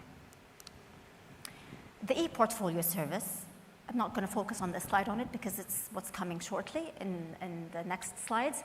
It basically is a service that enables the investor to follow up his investments, to follow up on his accounts, on his portfolio in securities, regardless how many accounts he holds, because the account structure based in Jordan is held at the central registry level, and you can hold as much accounts or multiple accounts with market participants of brokers and custodians. So with this platform, you get the access to be able to follow up your portfolios, regardless of their location or under whose control they are. This is a value-added service that allows the investor to view all the transactions, and I'm going to explain further shortly what the investor can do through this online platform.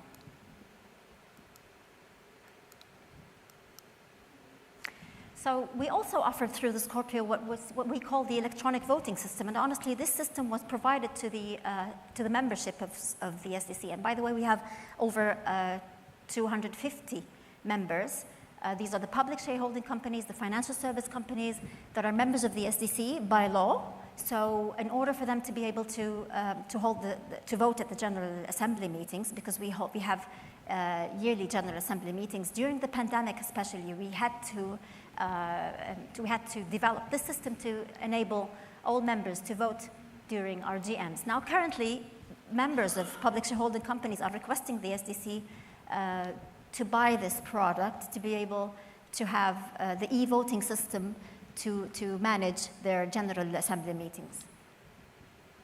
We have e-support systems. I mentioned yesterday during my panel discussion that we provided the banks of an electronic pledge system and an electronic lien system.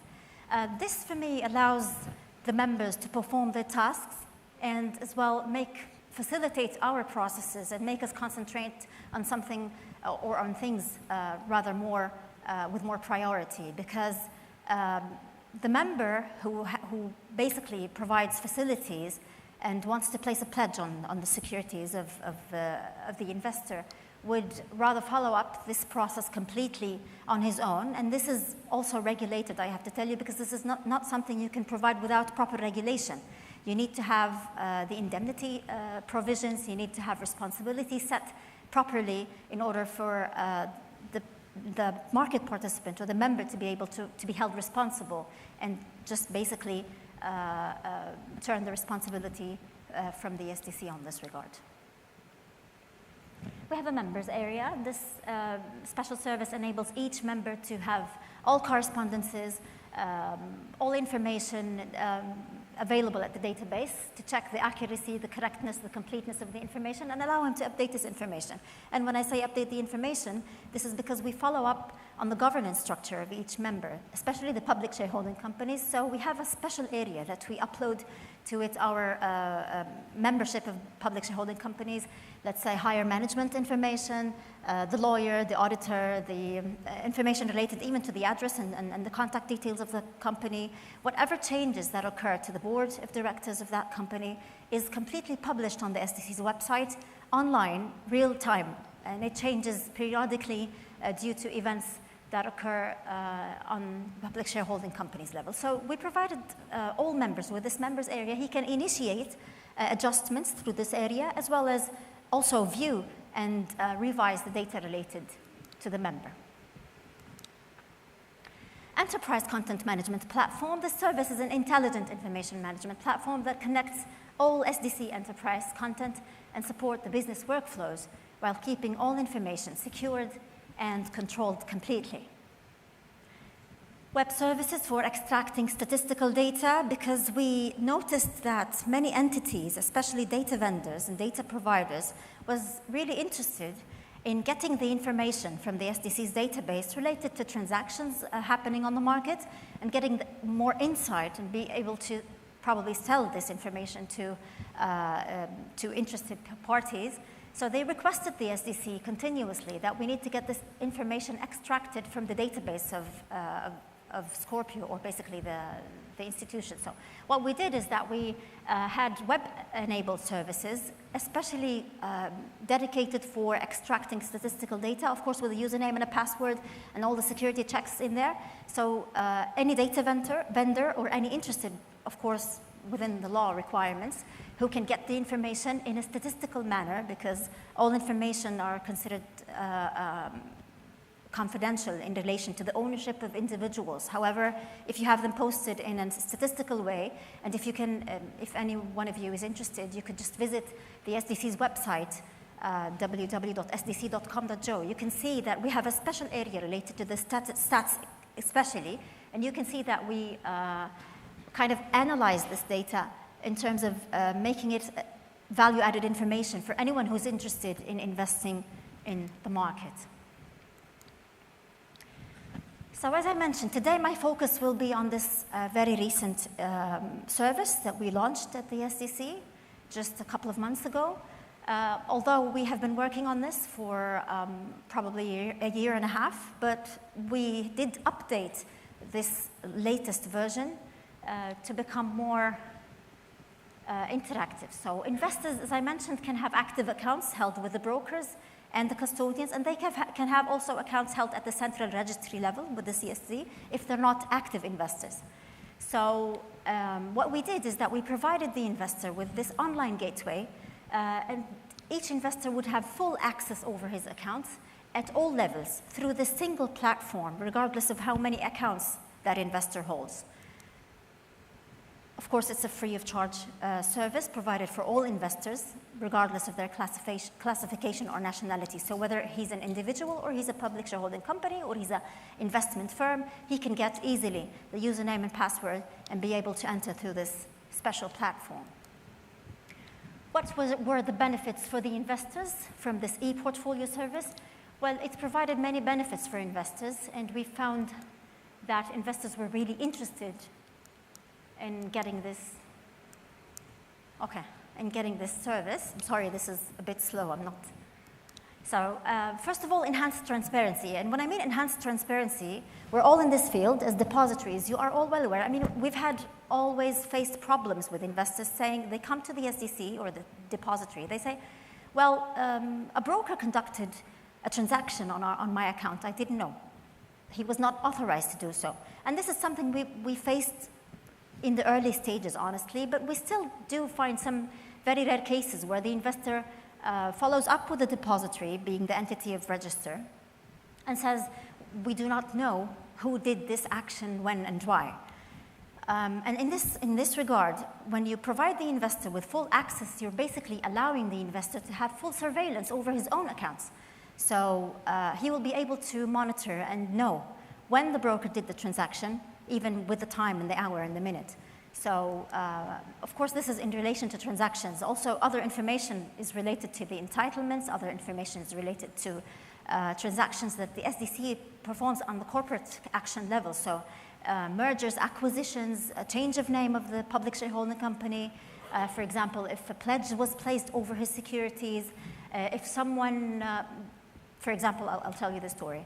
An investor recently, I believe it was a couple of weeks ago before I came here, he did follow up with the depository people. He went to the investors department, investor relation department, and he said, someone did pull out a statement of account on the company that I'm authorized to act on their behalf. So I want to know, when did that happen and how? Obviously, he did forget that he provided a proxy for another authorized person who came at the depository and extracted that statement of account. So this basically was clear for us that this tool allows for full control and full surveillance for the investor to be able to know what's going on in relation to his accounts, be it a very small transaction or action made by anyone, or be it in a more larger level. So enhanced transparency, as I mentioned, access, of course, to information, because as an investor, you will be able also to have full access over the information that is basically authenticated for you and registered at the database level, because this is the legal information that involves all the investors, regardless if he's an individual or if he's a public shareholding company. Of course, it offers the ability to download reports and statements of accounts. So you don't have to come to the depository to have a statement of account. For example, especially companies, at certain times of the year, they need to get the statements of accounts in order for them to be able to conduct auditing or perform other tasks that are related to formal entities. So using this e-service, and of course, when he comes to the SDC, he pays fees for this. Although it's minimum, it's not that much, but we provided him with the ability to download and ability to even determine the period of time he wants. So if you want to determine that you want the transactions conducted in December, you can be able easily to define the period of time and have the ability to download, to upload. You have the ability to print out statements of accounts at any time. So basically, it offers a simplified portfolio management for the investor and value-added information. By value-added information, I mean that we kind of specialize this e-service for the investor. So if you hold, for example, in your portfolio 5 shareholding companies, the equities of 5 shareholding companies, you'll be able to learn further about the statistics, about the ownership percentage, about the higher management people in this specific company. So you'll be able to get some value-added information regarding also some analysis in relation to this specific company that you own shares in. Improve investor confidence, of course, and decision-making, because he will be able to see from his point of view and learn further from the value-added information about his portfolio. So talking about the purposes and the aim of the e-portfolio service and what we were thinking when we first thought of designing this service. First of all, the follow-up on the ownership. And as I mentioned to you, the investor would have the full control, so he will be the one monitoring the broker instead of basically just getting the information from the broker. Because usually, as I mentioned, the relationship between the depository and the investors, especially in our design model, because we have the settlement model, it's a BIS model too, so you do not basically settle with the investor himself, you settle through brokers or market participants. So this is when you do not have direct interaction with the investor. So with this e-service, what we did is basically this was the window between the investor and the SDC. So he was able to monitor everything, he was able to see everything, and this was basically, as I mentioned to you, the door to open or basically enhance the confidence of the investor of what we as depositories make. I know it's crucial for the investor to have confidence over all the capital market institutions, especially the trading platform and the exchange, but it's crucial for us to build this connection directly with the investor. Of course, as I mentioned, also viewing the transaction executed, getting information, data. I believe this is duplicated, I'm sorry, the third point. And to keep him informed about the changes and updates related to his securities, as I mentioned, during to corporate actions or attachments placed over securities. So how does the investor register and subscribe to this service? We have three ways to do so. He could just apply, basically sign the application form. That is, if he did come to the SDC for whatever reason, probably getting a statement of account at the first time. So if he's not well informed, the first time he appears at the SDC's desks, we tell him, this is an application form. We're providing you this service for free. Just sign here. We check his identity papers, and we provide him with a username and a password. Then he's logged in. So this is, I would say, the traditional way of getting this service. We also developed the online registration because this was provided a larger window for investors to be able to apply and benefit from this service. After all, I'm providing this service for free, so you need to get people to just know what they can get out of this service to be able to register. So registration online, and honestly, we've had, when we launched this service, we've had large media and I would say marketing for it. And this was the first time we did marketing as CSDs. And I started to see, we've had monitors, electronic monitors in the streets. And I was really happy to see that the SDC was now very well known to the investors because coming from a depository background for over 20 years, honestly, investors do not know depositories. They know the exchanges. They always tell you, oh, okay, so you're the exchange or you're the capital markets supervisory authority. So they always tell me, because we're in the same building in Jordan, it's like a four-story building. So the regulator is in the first, is in the last third and fourth floor. The exchange is in the first floor and the depository in the middle. So we're on the second floor. So I was happy to know that this service actually provided us with more insight. So the investors started knowing the difference between the depository and the exchange and the regulator. They started to know that there's an entity called the Depository Center who offers value-added services for investors. And trust me, this was a really unique experience for us at the depository. So the registration online, we provided a gateway through the website of the SDC. So you can get under the icon of e-services. You can choose the e-service you want. There's an e-portfolio service. You get to register online. Of course, registering online had to be authenticated because at the end of the day, you don't want to end up providing the username and password for an investor who's not related to this account. And I'm going to talk about that shortly. We provided the application. It was a mobile application that was provided on smartphones for investors. I'm going to show you a bit later, and also offers online registration for the investor. So once you submit the information, this is the online registration process in summary. When you submit the information related to your account, to your ID, on the SDC system, through the OTP process, you get of course, an OTP sent to the mobile and the email that is registered at the database of the SDC. So we kind of match the information entered by the investor to the information that is stored on the database. So if it matches, we send an OTP, double OTP, one to the mobile number and one to the email. So the investor can basically check, and then of course we ask him to upload some documents in relation to his ID and his legal documents to be able to also authenticate and match between the database of the SDC. So once everything is filled, we send him again a username and a password so he can change it from the first time he enters, and then he's registered.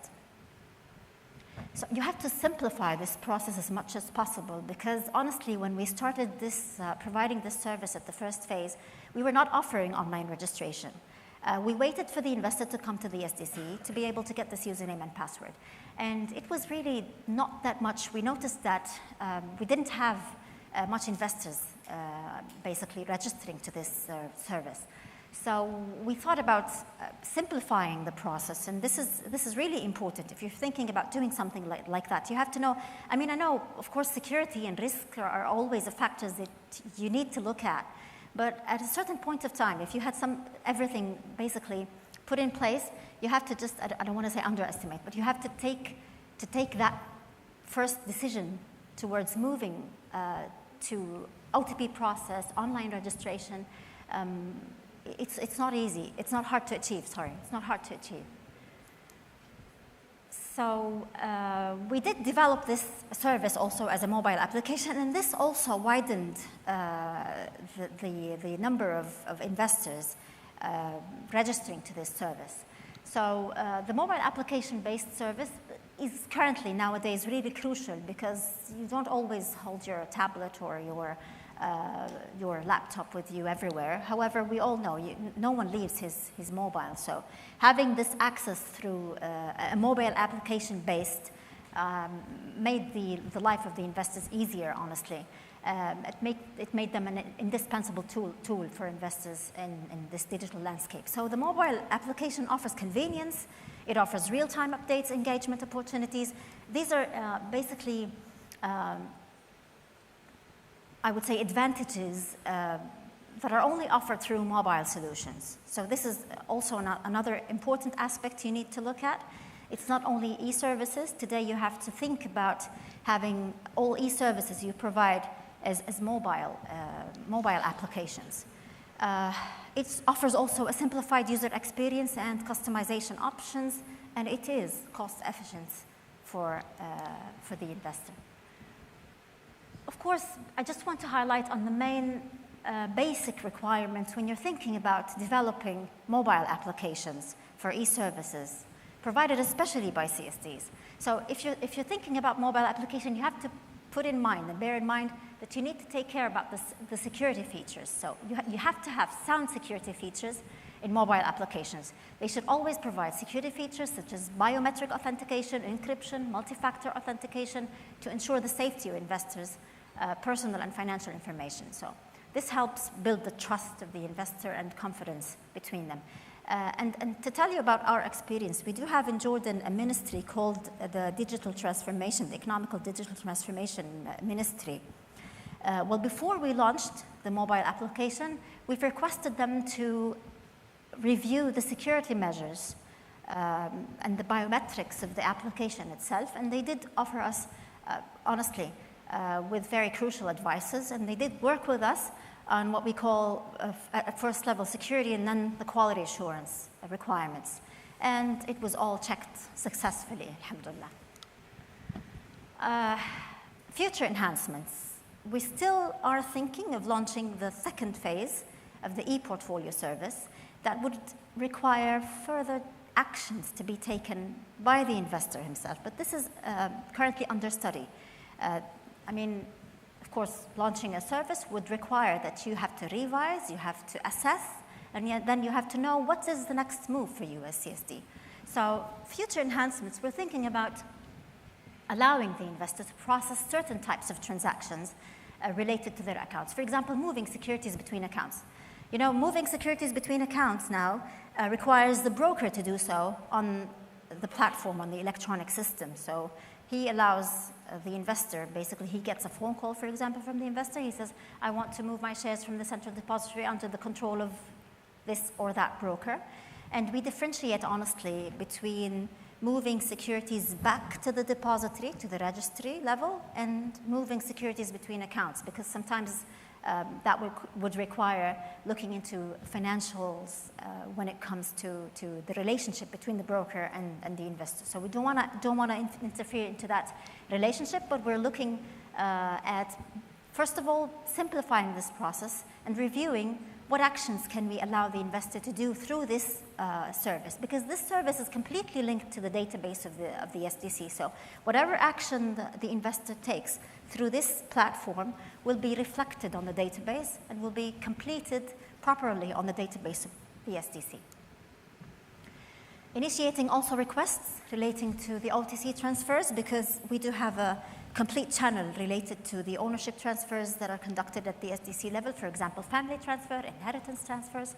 So allowing the investor also to fill the information and send it automatically to the SDC through this platform, and sometimes even filling the application would, of course, save time and save efforts and money, because some people sometimes come from all around the country. It takes them time, and when he comes to the depository, for example, we notice that he has a paper missing or he has a requirement that is not met.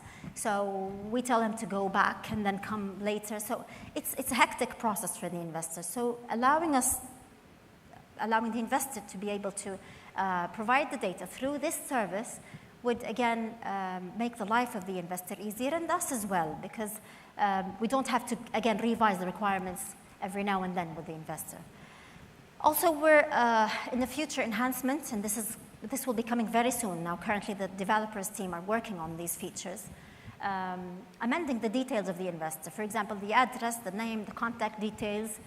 Currently, it is done manual, or it is done through the brokers. So you either have to get to the broker or the custodian and tell him I changed my address, or tell him I changed, for example, for the company, I changed my name, or you have to come to the SDC, and it's a process that we need to authenticate and do in order for us to make the change on the database, because the database is the source of data for us on the SDC. So everything has to be accurate, has to be linked to proper ID documents. So we're thinking about allowing the investor to upload the ID documents or the legal documents related to his account and be able to amend, for example, the contact number, be able to amend the address, because through the mobile numbers, for example, we do send SMSs to the investor whenever a transaction occurs on his account. So it's really crucial for us to have the correct mobile number.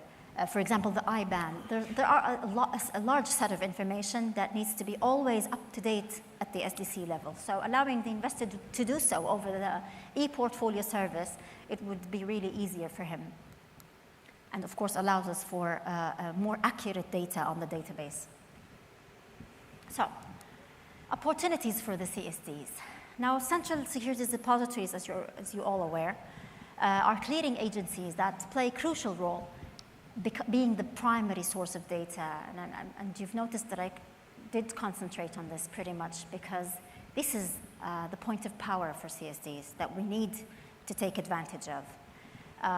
We support comprehensive data collection. We support the accuracy and reliability of the data. We are the only entities that have real-time updates in relation to the ownership of securities. We can easily offer regulatory compliance to all entities that are in charge of surveillance and supervisory authorities. We can offer through this data, this source of data, risk management tools for all relevant parties, market surveillance, facilitation of market analysis, and this is a completely separate world for the CSDs that they can enter. Also offering, at the end of the day, enhanced transparency for the whole capital market. So in conclusion, allow me just to say that rapid evolution and digital transformation in our world and financial market made it really imperative for depositories to remain agile, adaptable, and forward-thinking.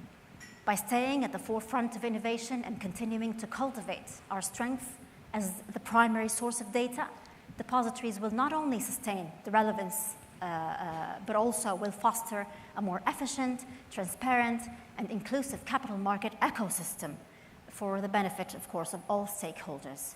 And to end my presentation, first of all, thank you. I will take your questions, but allow me to show you a very short video. I promise not more than 1 minute, just elaborating the e-portfolio service, please, if you may. As part of the economic modernization vision and the endeavors to enhance digital transformation initiatives in financial and governmental services, the Securities Depository Center has launched an updated version of the e-portfolio service. The main goal of the service is to enable investors to track their ownership of securities and keep them up to date with their accounts details and any changes that occur, whether due to trading activities, various corporate actions procedures, or ownership restrictions. The service is offered free of charge to all investors, regardless of the number of accounts they have, through a single platform. Jordanian nationals can now automatically subscribe without the need to visit the SDC. You can subscribe to the e-portfolio service through the SDC's website,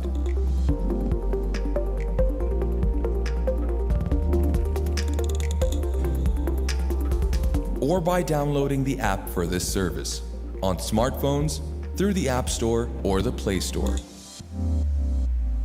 And with this, I'm ready to take your questions or comments. Thank you for the attention. Thank you. Thank you.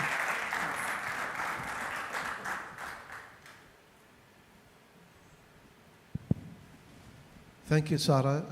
I'd like to thank you for your ongoing support to the organization and this kind of initiative. I think the initiative itself falls under the slogan of our meeting, the 39th meeting.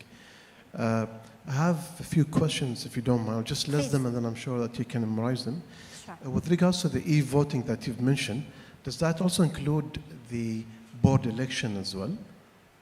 I mean, the standard AGMs are, approving the financials and all this. So one of the challenges that we had was the board election as one of the items of AGMs.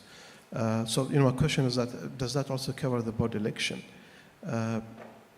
With regards to the, notifications, is there any kind of notifications also sent to the SMS Yes. by SMS? Yes. Was one curious question, I think, in the video that we've seen. It's only for Jordanian nationals, or it could be even... No, it's for everyone. Everyone, It's okay. for everyone, but the video stated that we allow for online registration for Jordanian people, because this is the first phase we did launch this. However, anyone can register.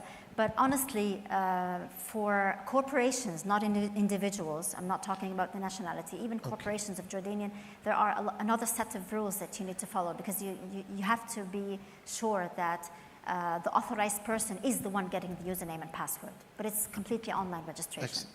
So the last question is that, is it possible for the members or the audience to actually, as an institution, to go for the same application? I mean, is this something that was built in-house, or a clearinghouse could just approach the vendor and seek the service?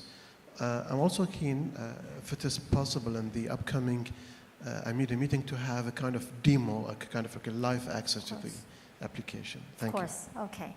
So going back to your first question. Thank you, Abdullah. Well, on the e-voting system, honestly, we didn't, when we first designed this e-voting system, we weren't thinking of it as an e-service. We weren't thinking of it as a service that could be provided to the members, because during the pandemic, it was really crucial for us to have a general meeting. We've had issues related to the board, and that has to be managed on an urgent basis. So I did mention yesterday that we have, at the SDC, we have a setup of developers. We have a development department that is all IT people and developers. And this, honestly, this makes our life easy, really easy, sometimes in crucial times. So we've asked them to provide solutions to be able to hold meetings through an online platform.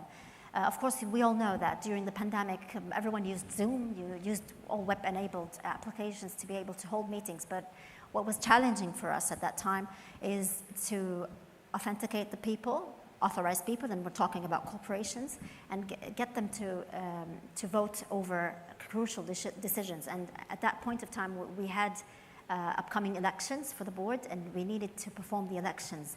And we had to have a system. We had also two choices: either buy a ready-made one or work on something in-house developed. So the team honestly said, we can do it, just give us some time. And we've extended the period of the meeting for a couple of months until we made sure that everything was ready. So at that stage, what we offered was a solution to be able to put your vote on the decision and participate in the elections. So what we noticed, we used that 3 times during the COVID period. We had an extraordinary general meeting and 2 ordinary ones. So we noticed that the members, because the members are the public shareholding companies and the financial service companies, they were really happy with this system, and they found that really flexible and really user-friendly. So we started getting offers from membership saying, is this available for sale? Because at that part, especially at that period of time, everyone had issues with e-voting systems because of the pandemic, of course. So we didn't think of moving this out or taking this further step towards having it more enhanced or more developed to serve the members, but this is something we are considering, honestly. But I did mention this to just highlight on the possibilities CSDs can provide. You know, CSDs do manage General Assembly meetings for public shareholding companies. They do manage even sending invitations. Of course, it depends on the jurisdiction and the legislations in force in each jurisdiction. But this is something, yes, CSDs can do.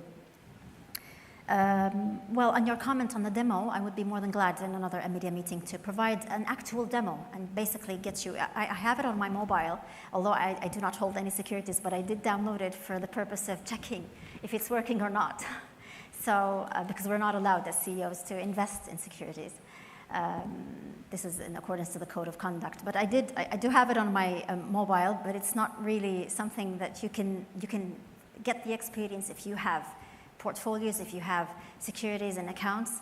But I'll be more than glad, of course, to provide the membership with a live demo of the mobile application and the e-service. On your question in relation to the application itself, well, it is in-house built. Our team of developers did this, and I believe it was a strength point for us at that time because the way the account structure was based at the database of the SDC is really important because the account structure differs from one jurisdiction to another. So not all CSDs hold registers at the same level. So for example, the investor in Jordan can have multiple accounts. He can have 1 or 10. And the distribution of these accounts and the control of the members over these accounts vary from one type of member to another type. So custodians are different from brokers. And at the central registry level, it's really crucial for investors who are not active. And these are the investors that we are keen on keeping interaction with. Because if you have a dormant account, if I may say, then you have to have someone that monitors this account at all times. You don't want to have a broker, for example, taking the securities and selling them, because we do not monitor transactions unless there's a problem. So when someone comes and says there's a problem, you do check what happened on that account. So it's an in-house, yes, it's an in-house developed system. We haven't considered, you know, as SDC, we're a non-for-profit organization, but I'm happy to support any entity who is interested in this, of course, on a private basis. Great. Any other questions? Please. I'm glad I'm having interaction from the audience. Thank you. Thank you, Sarah. Before you show us that video, I was going to ask how much you are charging for your investors. So we are looking into implementing a system like that one in Botswana. We call it Retail Investor Module, which we have bought from our vendor, CMA. And I guess for now we are looking at how much we'll be able to charge our investors, because yes, we have to recoup something so that we continue to maintain the module. And then my question would be, in your opinion, how much do you think one will be able to charge the investors without really putting much pressure into their pockets? You mean if it's not a free of charge? It's not in our country. It's not going to be a free of charge, because we bought it from our vendor, unlike yourselves where it is in-house built. Because we thought this is one avenue of diversifying our revenue as a CSD. Okay, if I heard your question correct, because the voice was not that high.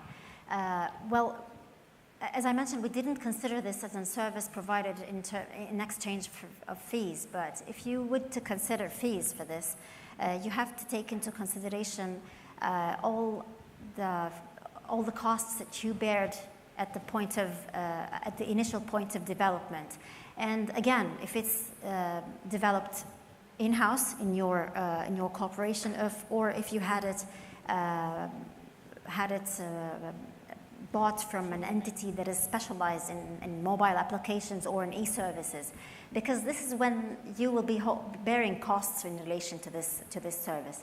But the advantage of being able to provide this for free for investors, as I mentioned, because the main target would be for you as depository to build the confidence of the investor and have this interaction point with him directly without having him, because if you requested the investor to pay, he would say, I would go to the broker and he would provide me with documents and I wouldn't need this service. So you have to be careful when looking into solutions like this. When do you want to provide value-added services that will help support your capital market and support you as a depository at the end of the day?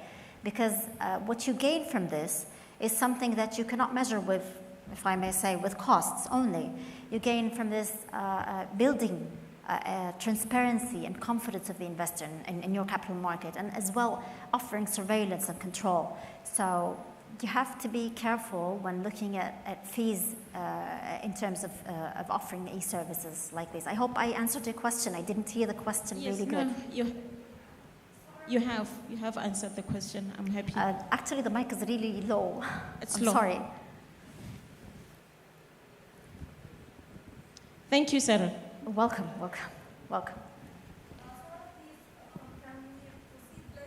Sure. I'm sorry, I took much time. Any other? I could take this in private, Abdandar. Thank you. Thank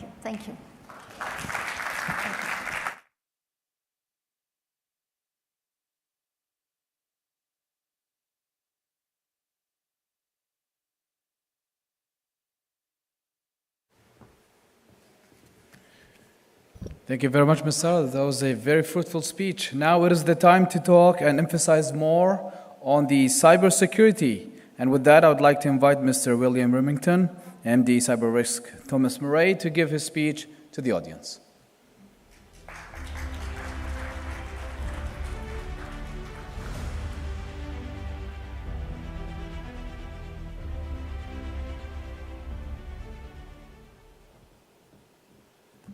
Great, thank you very much. Good afternoon, everyone. I will add my colleague and friend Jim did a fantastic job at thanking everyone. So I from Thomas Murray's perspective, but I'll try and add a little thanks of my very own. It's been a fantastic couple of days, and really appreciated the warmth of the hospitality. It's been truly humbling. So thank you so much. Cyber, gosh. I know I stand between you and lunch. I also know that I stand between myself and an aeroplane. So you can't do cybersecurity in half an hour, but I will do my very best to have a go. It's a terribly daunting subject.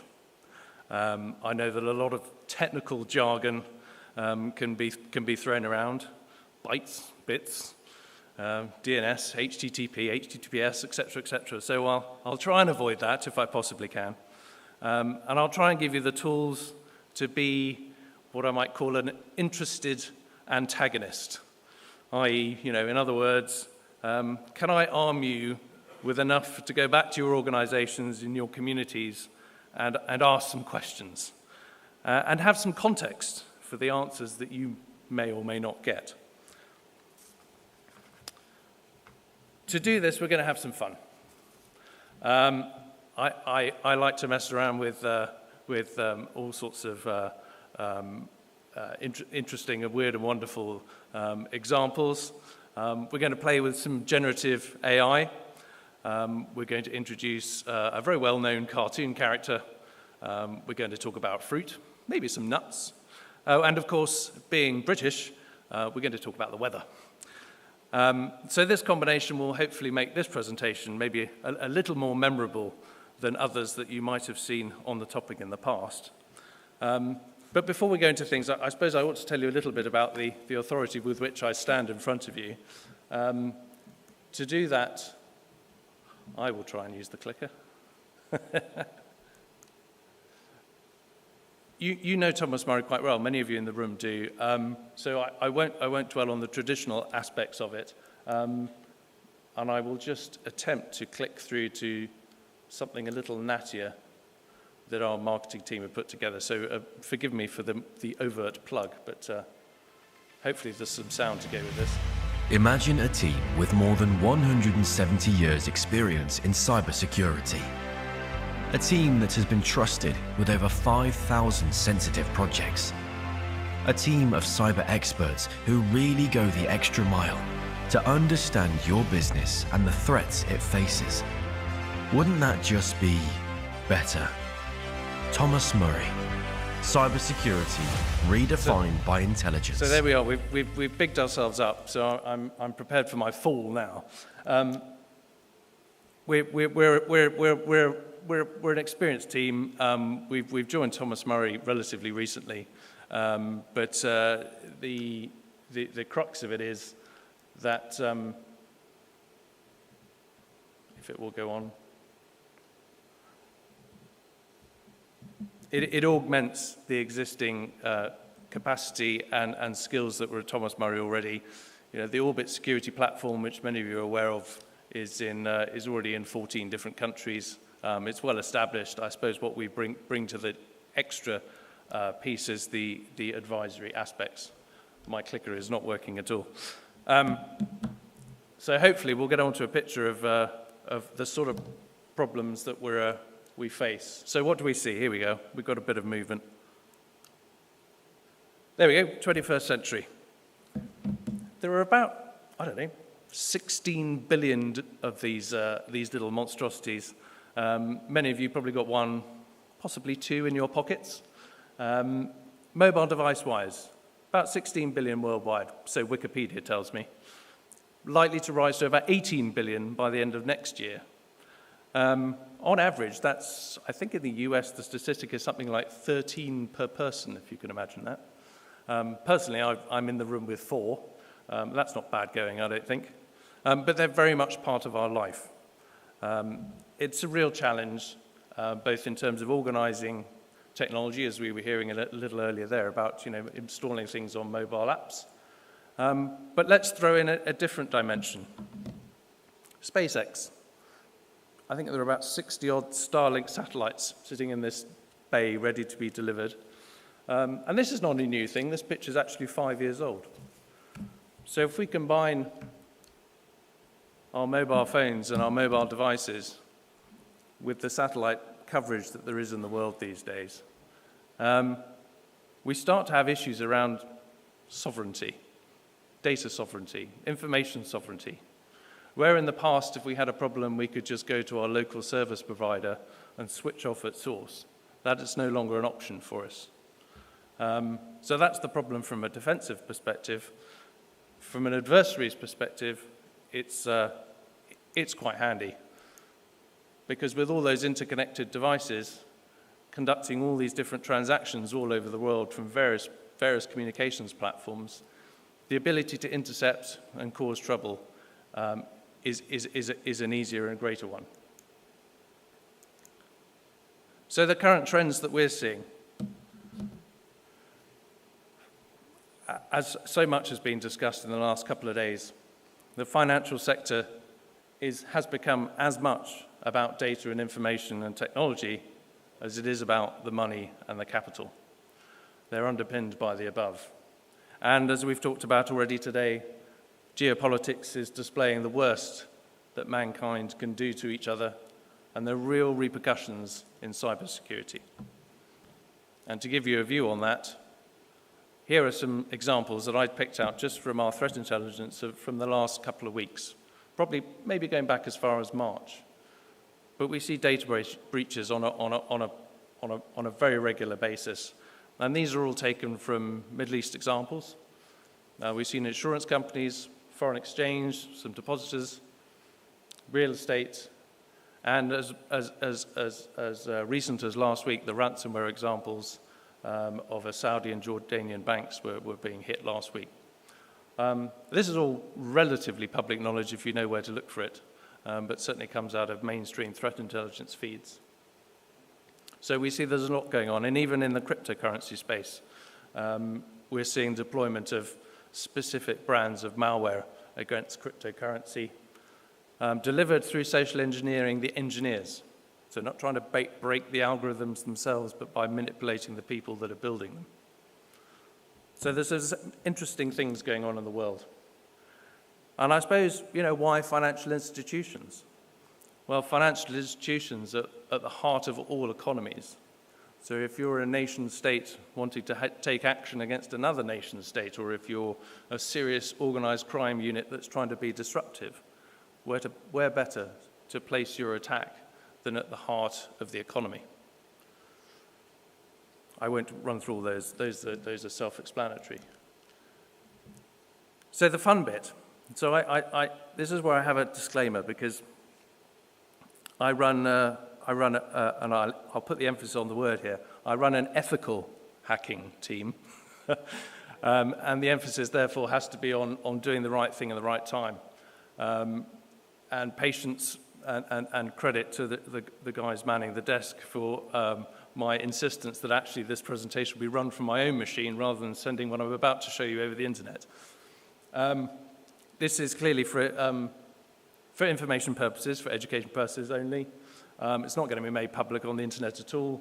And it has been created with open source tools and things that I've acquired that are out there, rather than anything malicious I have done necessarily myself. But let me tell you a little bit about what I'm going to show you. We've heard a lot about AI over the last couple of days. I spent, I think it was Friday, could have been a bit of Saturday as well, in preparing what I was going to talk about today. And I thought I had it all ready and done and dusted.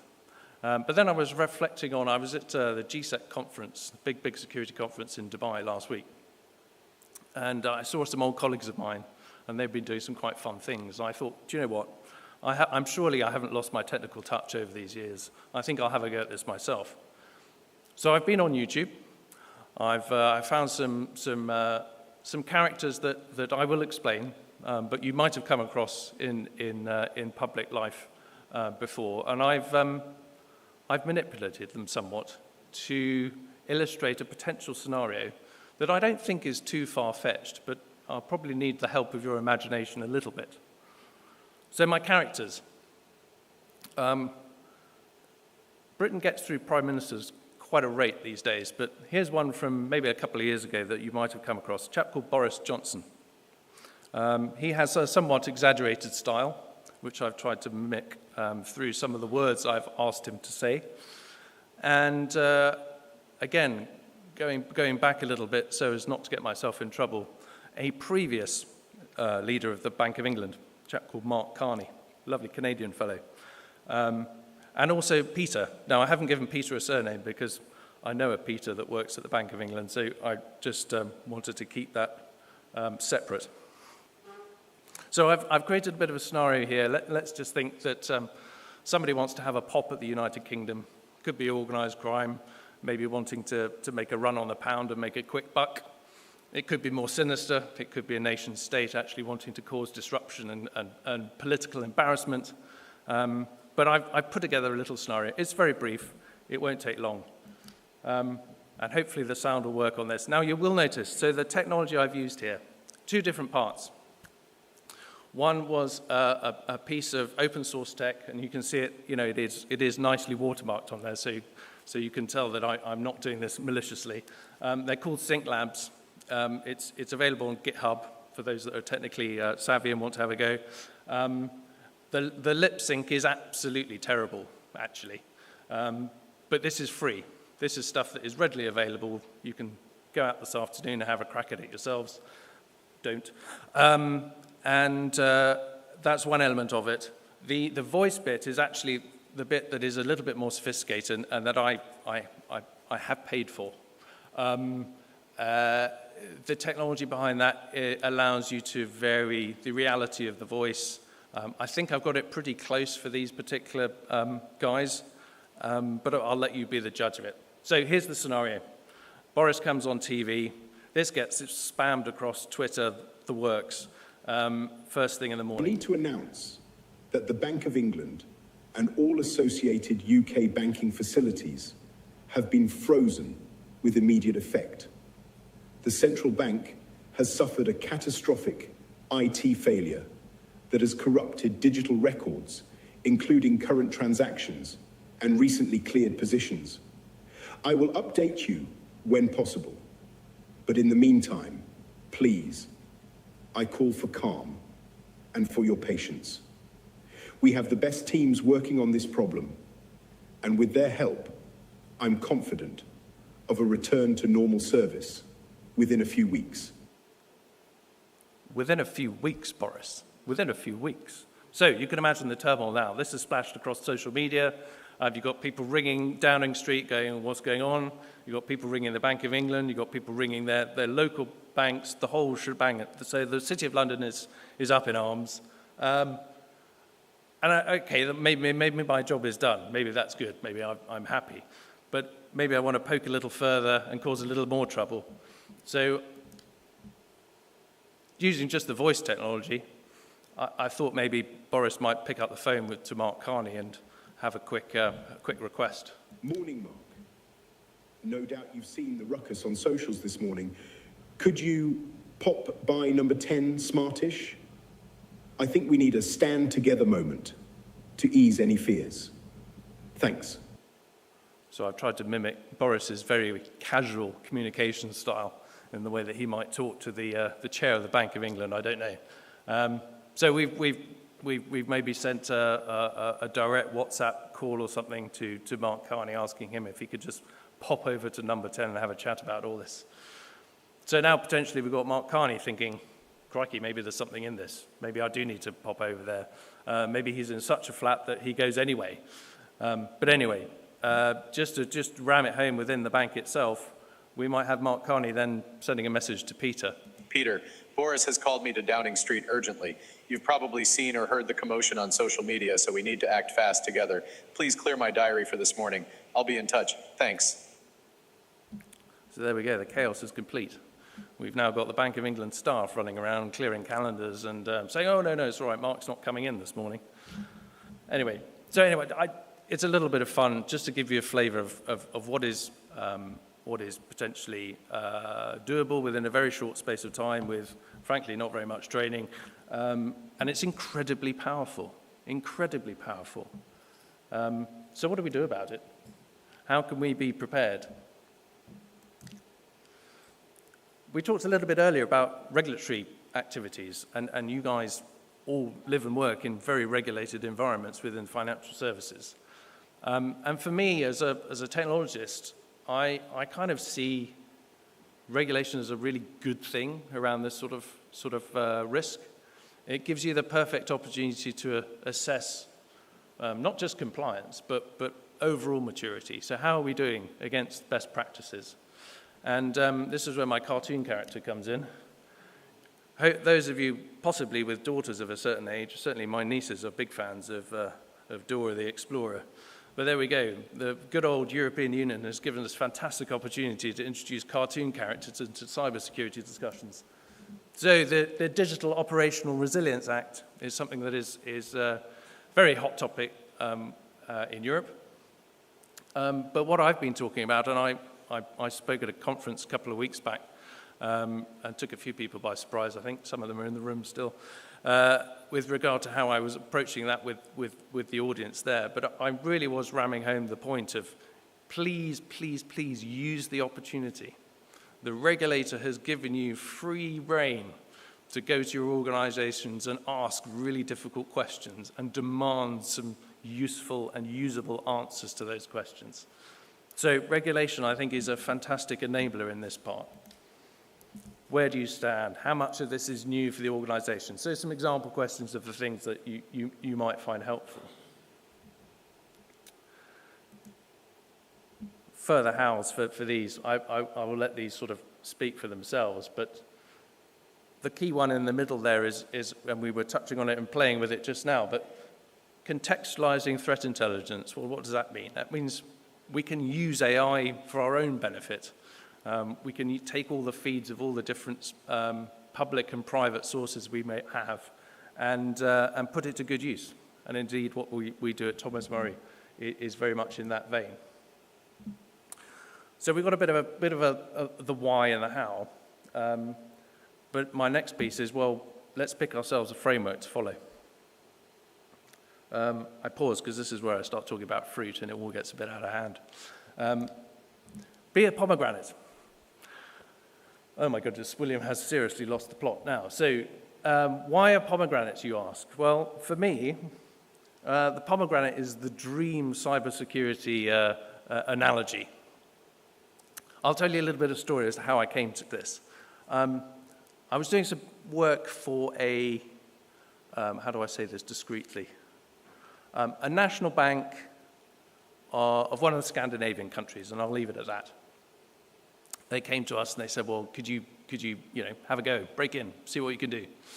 So we set our hackers to work and had an absolute nightmare. They invested very heavily in their external perimeter. Took us about 3 weeks. We hadn't really made any headway. And they said, well, look, okay, we're really, really pleased with the results. I think we're very, very happy. And I said, well, hang on a moment. Just give us a sniff. Give us a little entry into the network. And then let us finish the job and just see how we get on. So reluctantly, they did. They let us in. Because my argument was, well, give us enough time and resource and we'd get there eventually. It's just you've got very good defenses. And sure enough, with whatever it was, a couple of days left of the engagement we had, I think the expression, it was like a hot knife through butter.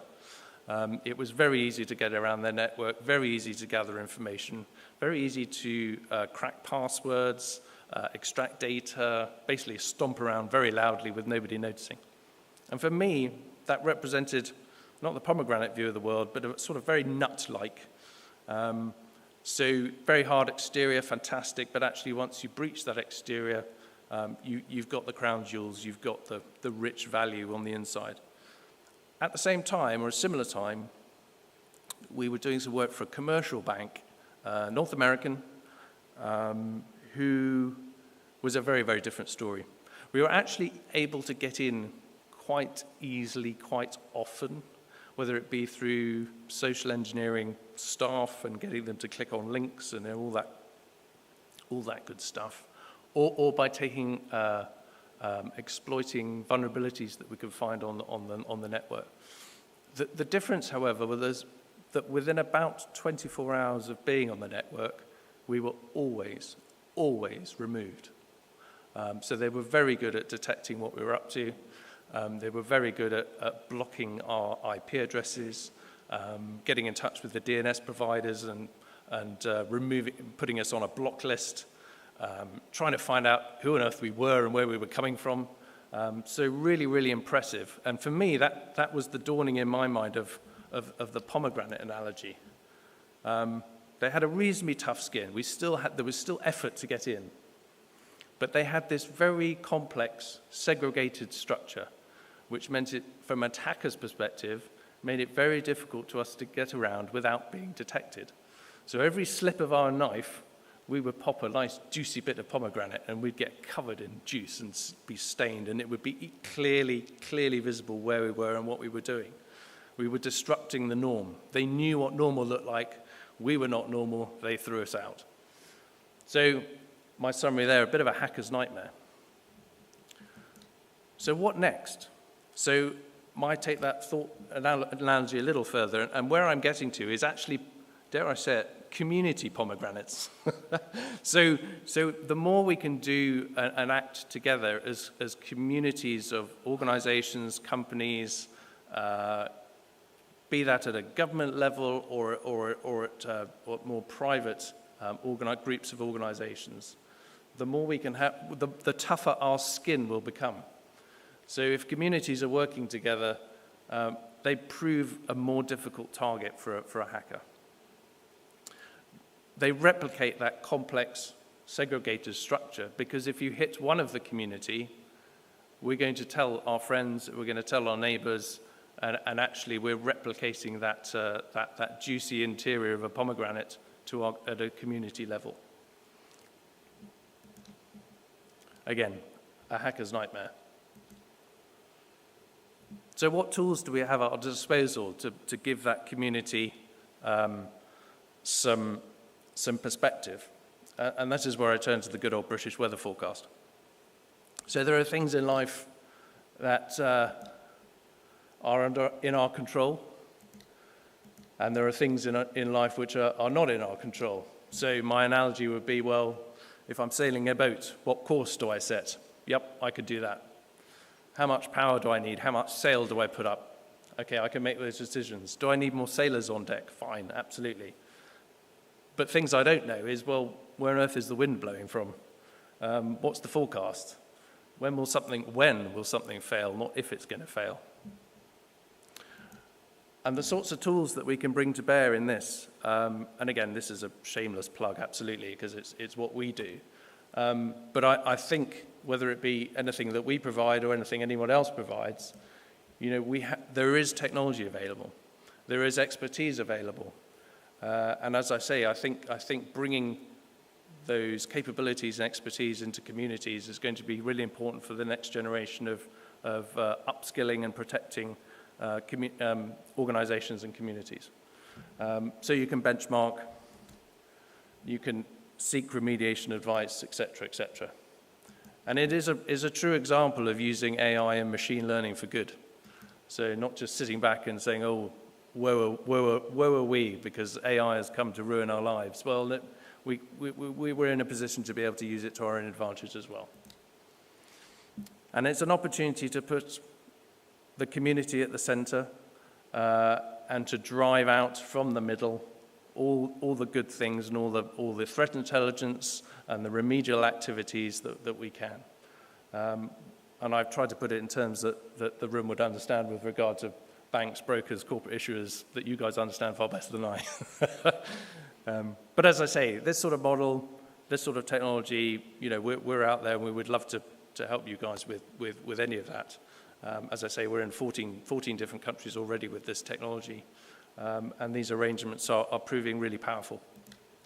So in conclusion, I think if we raise our level of consciousness of what is out there and how it might act against us, and we have some good competence, then we move forward in the market with absolute confidence and not to be cowed by pressures from adversaries. And with that, I'll leave you with one final Boris message. If I were to tell you to jump, how far would you go? We need to understand the risks associated with AI when we are fighting cybersecurity threats to our financial services sectors and society more broadly. We need to be a team and collaborate as best we can. He talks very well when he's fed the lines. Anyway, that just about does me. Happy to take any questions, especially if you want to ride in a taxi with me to the airport. But no, here for a few minutes or so. So thank you very much for your attention and very much appreciate the opportunity.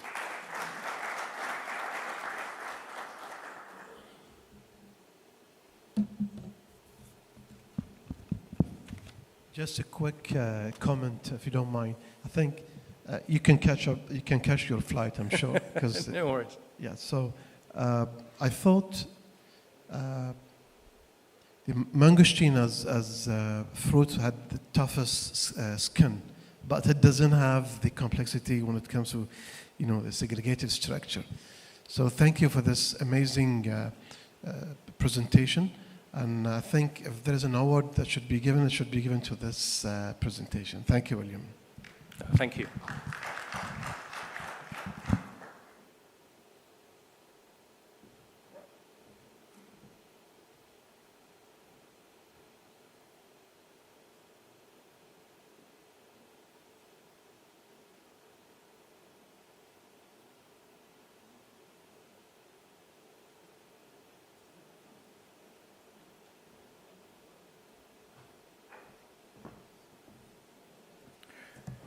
Thank you very much, Mr. William.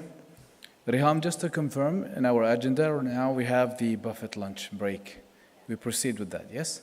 Thank you very much for listening. Now it's the time to have the buffet lunch break, and then we will get back once again to continue with our guests. Thank you. How long? Tell me. 3 o'clock? Okay.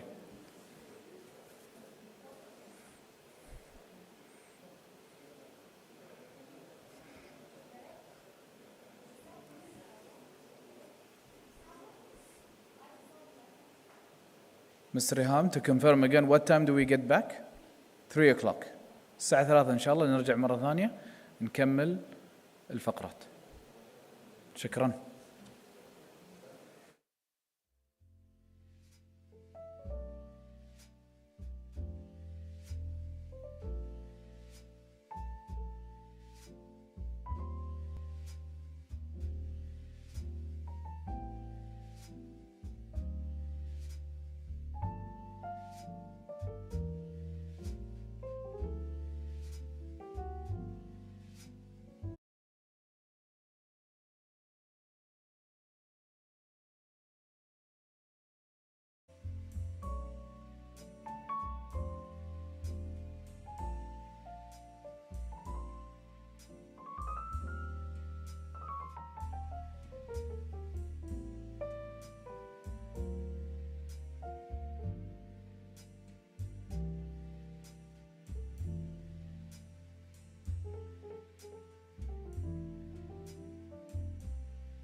hello. Hello, hello, hello. Hello, hello, hello. I can hear. Oh, yes, that works. Thanks.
Hello, everyone.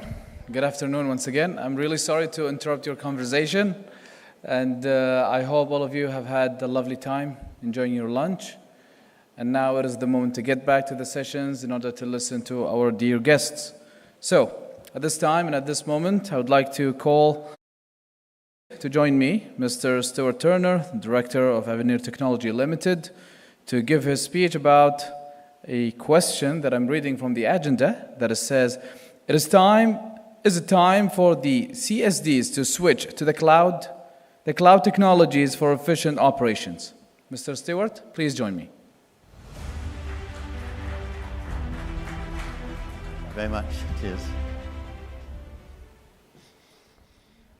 Good afternoon. Thanks to ADA for hosting this conference, and thanks to AMEDA for inviting me to speak today. As may become clear, this subject is one of my passions. So what I want to do, can I have the first slide, please?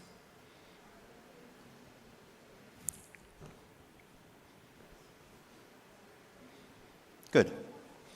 So I want to talk about cloud computing and how it applies to CSDs. And it's not going to be a heavy presentation.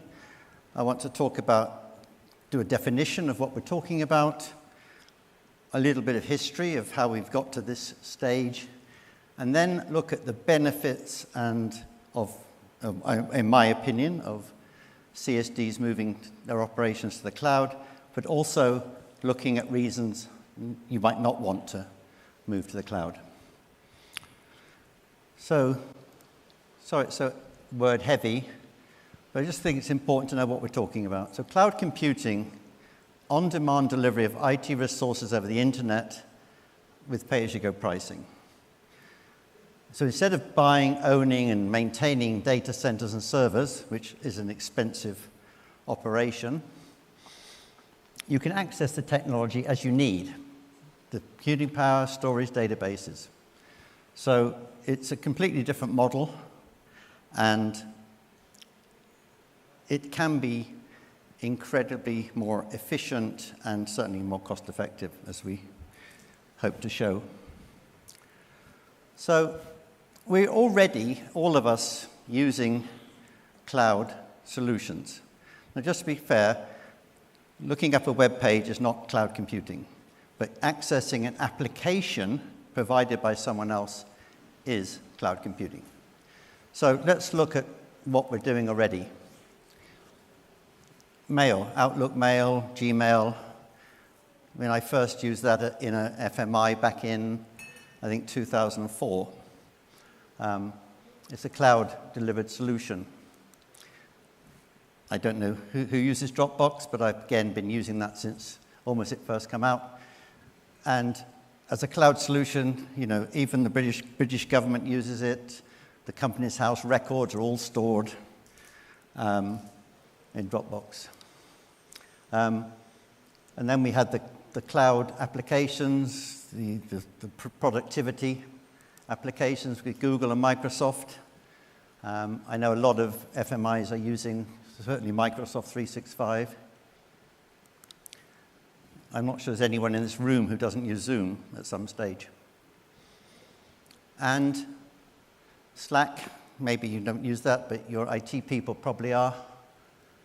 And the big one that no one can replicate in-house, ChatGPT.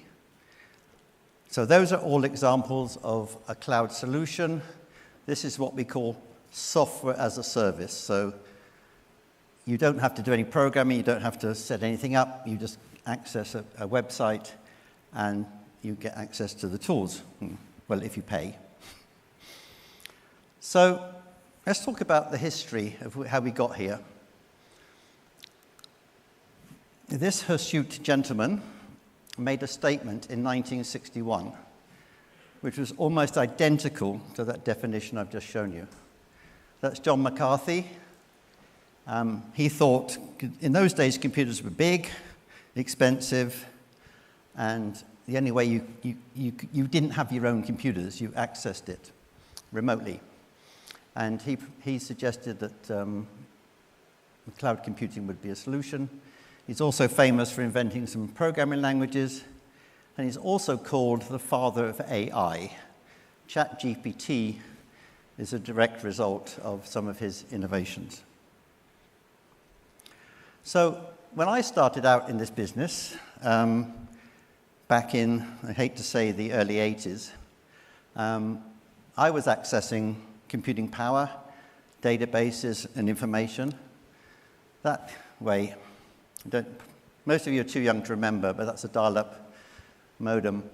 And I used to carry that around Europe with me. I was thinking I was so clever. Anywhere in the world I went, I could sit down, plug in, and get access to the resources. But that wasn't, wasn't great. And as time went on, computers got smaller, they got cheaper, and at this stage, in the 80s, early 90s, CSDs and other FMIs were becoming electronic. And so they were setting up data centers. They weren't accessing from remotely. So this was going on. I remember the first FMI I was involved in when electronic was 1985 with OM, or it's now NASDAQ. It was NASDAQ OMX for a while. They started in 1985, and we had one computer, no backups, just a very reliable computer. So that's when we started. So while the CSDs were buying computers, setting up computer rooms, etc., this guy had a good idea. That's Tim Berners-Lee. He invented, was credited with the World Wide Web. And as we all know, it became huge, and we can access a huge amount of information. But that's not still not cloud computing. But then someone else saw the benefits of the web as to set up a business. This guy, when he had more hair and less spaceships in those days, he created Amazon, Jeff Bezos, and it grew and grew and grew. It was one of the most successful startups ever. And to do that, he needed a lot of computing power. So he had warehouses full of servers, a massive number, and as he grew internationally, he was setting up operations all around the world. And he ended up with dozens and dozens of data centers like this, all dedicated to buying books and other material. And he had the brilliant idea of saying, we've got all this tech, a lot of it, is not being fully utilized at the time. So why don't we sell space on our machines? Let people use those machines for their own applications, and we can make money from that, because this is a very expensive operation. So he launched Amazon Web Services, and this was in the 90s, late 90s, early 2000s, and what he was offering was what we call infrastructure as a service. So it is machines that you can access remotely, you can put your applications on them, you can set up databases on them, you can set communications between them, you can build in the security on these machines at his premises, but all the access to those machines is via the web. And soon after, other people thought that was a good idea. Microsoft launched Azure. Google Cloud was also launched, and no surprise that all of the Google apps run on Google Cloud. And one other large one nowadays, Alibaba Cloud. These people have about 80% of the business in the world. And that business today is roughly $500 billion per annum.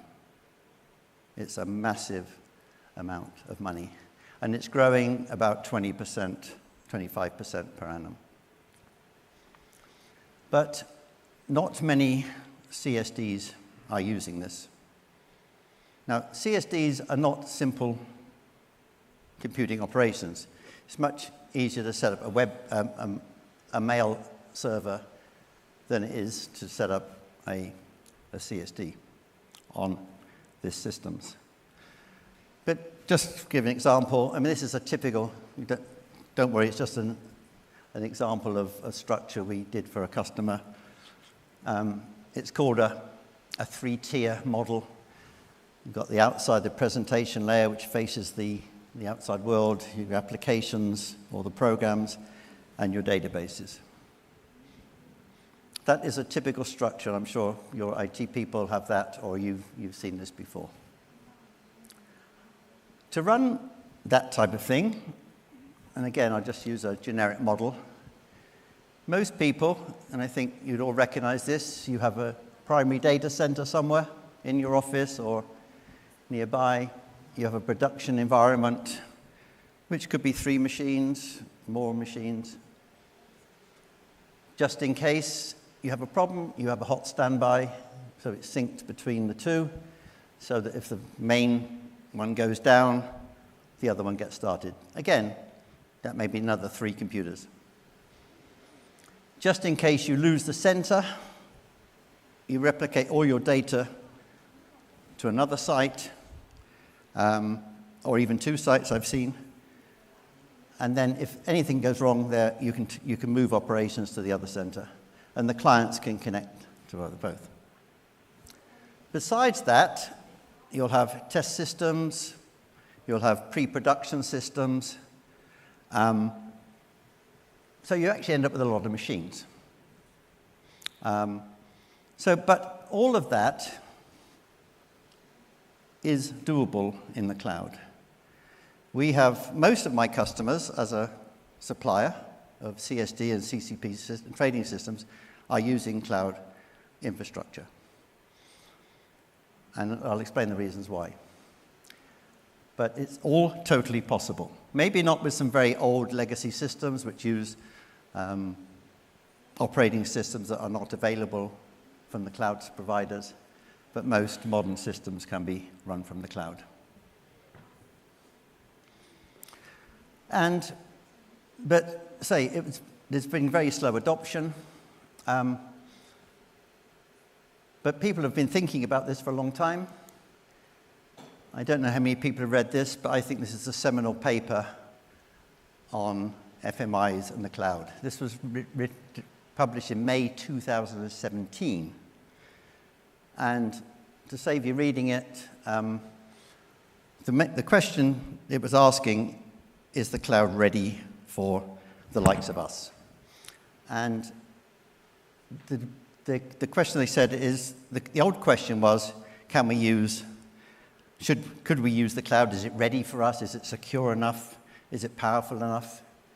And in this paper, they said yes, and the debate has moved on to saying, are we FMIs taking a risk not using the cloud? That the cloud providers have much better security, technology, infrastructure between the sites, etc.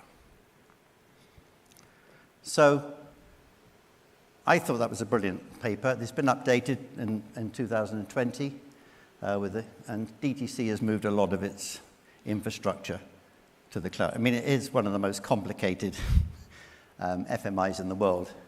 It's not there yet, but it's moving a lot of its stuff to the cloud. So I want to talk about why we should do this. The first is simplicity. You do not need to have a huge IT department. You don't have the server rooms, you don't have the racks, you don't have the machines. You don't have to apply all the patches, etc., etc.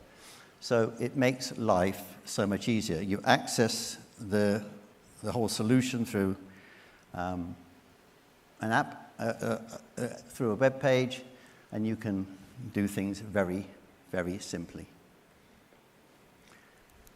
It also is incredibly flexible. Say, for example, you choose a capacity amount of CPU you need for your day-to-day operations. Then you have the biggest IPO you've ever come across. You need to increase your processing power. You can do this through the web page and quickly get yourself going. Speed. You want to set up a new test environment. You can copy your system internally, get up a test system, and you can be doing it within minutes. So it's much faster. You don't have to say, oh, I want to do this new thing. You don't have to go out, buy new servers, install them, test them, patch them, etc. It is so much quicker to get going. So for our perspective, if we get a client and we want to, even if they're not going to use the cloud, we can put up a test environment on the cloud or a demonstration environment on the cloud within minutes so they can get going. Incredible reliability. In the old days when I was doing this in the 80s and 90s, we had lots of downtime with our machines. It got better as time went on. We've been running our systems on the cloud for 10 years now. We have not noticed, I'm not saying there hasn't been, we have not noticed a single second of downtime. Now, things may have been happening, machines may have failed there, but because of the technology, things are moved back, moved around, set up differently, and you carry on. We have just not noticed any downtime at all. Let's talk about cost. I mean, Sarah was talking earlier about how these things cost to run. You've got a lot of people to feed, you've got machines to feed, you've got rent to pay for things. And I'll give you an example.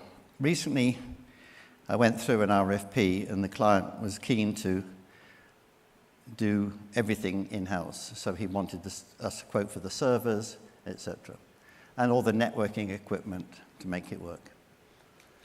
The cost of the servers was over $1 million, because he wanted to test all the test servers and pre-production servers. He had to rent a couple of racks in 2 different computer rooms for tens of thousands of dollars a year, and he needed several IT staff just to maintain the system, security experts, etc., to do that. We then looked at the projected volumes of this set, what the CSD was supposed to do, and we worked out that the Amazon bill would be less than $1,000 per month. As the DTCC paper said, the cost of computing, storage, etc., is approaching zero. It is tiny. The cost savings for an FMI who can do this are absolutely enormous. Okay. Security.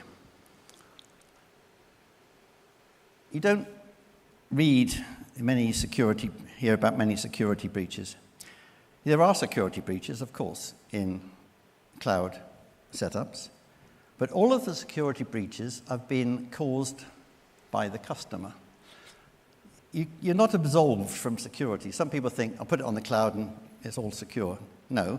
If you don't have a good password policy, people have left public-facing data. They've left their databases that should be behind a firewall, public-facing. They've had phishing attacks like there was mentioned earlier today. That still exposes data. But the fact is, no one has breached the core security of any of the large providers. So you're adding security. Yes, you can't absolve yourself. It's called a shared responsibility model. They provide a lot. They give you all the tools to lock your system down, but they can't protect you from yourselves. So the security is key. Why might you not want to migrate to the cloud? There's a few of those. Latency, and this really doesn't really apply, I think, to most CSDs. It's more for trading systems. So people they want high-frequency trading. They want the computers nearby the exchanges. I mean, you can do very good trading using cloud computing. You can have, we've tested up to 200,000 trades an hour, using cloud infrastructure and feeding those into a CSD. But if you've got real latency requirements, then you wouldn't want to use cloud computing. Another reason is the internet provision in the country. Or, if it's not reliable, and it's better to use fixed lines.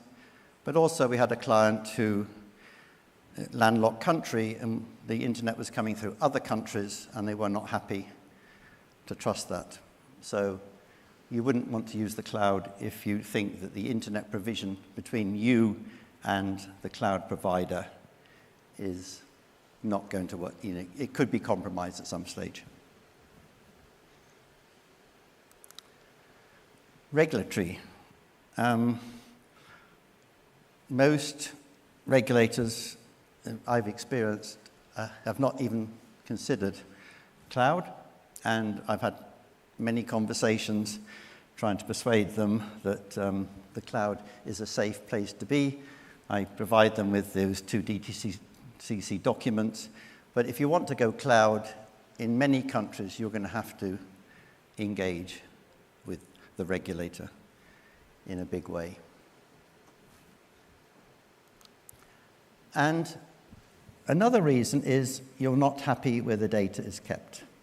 And again, that may be from the regulator, but obviously when you're accessing things through the internet, data's moving around all over the place. You never know quite how it's going to get around between you and your customers. So they have the concept of data at rest. And when you sign up with a cloud provider, you make a decision of where you want your data to reside. And the problem you've got in this part of the world is, huge numbers of data centers. In Africa, Cape Town or Johannesburg, UAE, Qatar, Daman, and Bahrain are available.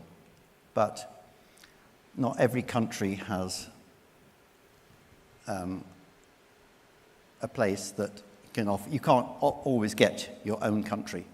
I mean, more and more data centers are being set up, but they're not universal yet. Of course, there's no reason you don't. I mean, you can connect to Stockholm. It doesn't matter if you're allowed to. The latency between these data centers is incredibly good. I sit in Europe, and I can't really tell if I'm talking to Stockholm or I'm talking to Sydney. The latency is there. Certainly works. So it was a quick tour, and I just want to ask the first question is, should CSDs move to the cloud? My answer, not surprisingly, is yes. It will be more secure if you move to the cloud, assuming you have good policies yourself. It will be incredibly cheaper. We're talking orders of magnitude cheaper. I run a share registry in London. We have corporate actions every week. My Amazon bill is less than $200 a month. When we used to have our own servers, we had 2 computer rooms, and it's tens of thousands a year we were paying. I mean, that's just a very small example, but the bigger you get, the cheaper it gets. So, it's not, as I say, you can move your existing application, or you can ask your vendor to provide a cloud version. A lot of the vendors have moved to cloud now. They can offer a cloud version. Or you can just take what you have with a bit of IT help, and it's called lift and shift. You take all the data, all the programs, etc., and you lift it up into the cloud provider and switch off what you're doing here. Okay? So that's my personal view. And I wanted to be reasonably quick with this because I thought there might be some questions. So I will stop there. And anyone, any questions?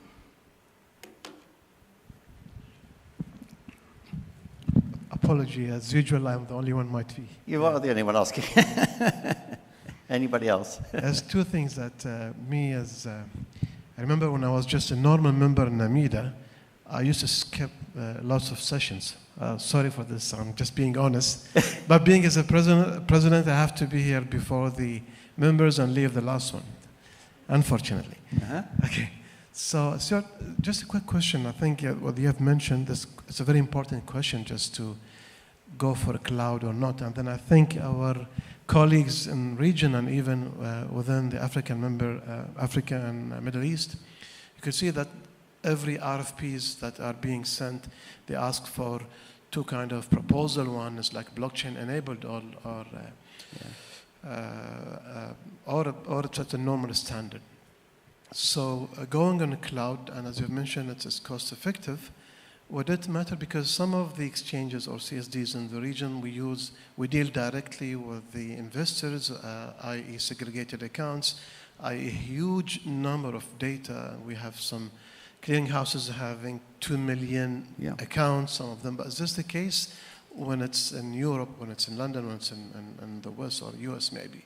So I think, personally, I would like to see DVP Model 3. This is because less headache for the clearinghouses. Clearinghouses are dealing directly with participants and not with investors. So would it matter when it comes to costs going to cloud if you have this much millions of data? No. No. No. I mean, the way you pay is you pay for CPU time, and you pay for the size of your database, and the type of replication you want. So obviously, we want to make sure we don't lose any data. So we would have like I showed before, a 3-computer setup, I think. And you also pay for the number of queries, and how much data flows into the data. So if you've got 2 million accounts and those accounts are quite active, yes, you'd pay more. But the data cost is really, really quite trivial, actually. So Thank you. Yeah. Come on, let's not leave Abdullah on his own asking questions. Jim. Oh, that's fine. Sorry. Thank you very much for the presentation. A question about, as maybe Abdullah mentioned, now every RFP we receive responses on cloud and other. Some countries, their cybersecurity authorities, they say that the cloud itself or the servers that serve the cloud has to be in the country. So you cannot have a cloud service in another country, which I'm interested to know your thoughts about it, even though it's a cloud. So why the service has to be in that specific country? That's a question I ask myself and the regulators all the time. No, it is a problem, and it really is. This has been a drag. This has been a drag on our business. I mean, yeah, we deliver in country, no problem at all. I mean, it's the same system, whether it's in the cloud or not. But regulators, as I said, they haven't got their head around it. The fact is, your data, if you send a message to one of your clients in the next city, it might go via New York. you don't know this. The data's going around. But I don't think you're losing anything by having your data in one of those servers in another country. But to me, that is the biggest single block to adopting cloud and all the benefits that go with cloud. So if people have seen me at other AMEDA, one of my big slides is engage, engage, engage. If you want to, you have to engage and educate the regulators and maybe your own boards, Okay. Jim? Oh, sorry, you have a follow-up? No? Thank you. Thank you. Stuart, I'm here. Oh. Haruna. Stuart, I kind of don't really think that we should discount data sovereignty and why regulators always want to ensure that data is within their own territorial control. Mm-hmm. Because give it or not, we saw what happened in Russia, Ukraine, where SWIFT was switched off. So how am I sure that if I go on cloud, AWS, whether it is Azure or any of those ones, and then one day the Americans will say, hey, you know what? Don't give them service, yet my data is in AWS mm-hmm. or any of the cloud services. So the reason why regulators always want to have, access or control over mm-hmm. cloud services and say it must be in country mm-hmm. is because they want control, and I think it's a rational decision to make. Now, having said that, not every of the cloud services would put in-country services and say do that, but for CSDs, because of the nature of data that is being kept, mm-hmm. I think it's rational to regulators say we want to keep it here. Mm-hmm. Well, what do you think? Well, that's a good solid argument. The ideally is if the cloud providers had operations in your country, but that still doesn't solve the problem. The fact is they're all American, or Chinese. So you can have problems with all of those. I don't think that you can solve that one. As you say, your argument, if say your country gets sanctioned, you're in a bad place. So in that case, you might want to, and it's expensive, run a mirror site that's cold, the data's replicated in real time to yourself, and if that rare event happened, you can boot up the machines. Yes, but the advantage of cloud then disappears because if you're replicating on-prem and then you have cloud, then... Sorry, say again? If you're replicating in cloud, or you're replicating the cloud on-prem, then what's the advantage of having cloud? No, exactly. I mean, well, the advantage is if you replicate and just collect the data, you're not running the servers. You're just running a server to collect the data. And then if you ever got disconnected, you'd have to boot up those servers. I think the risk is low, but it's a valid argument. And some countries will just never allow the data to be elsewhere.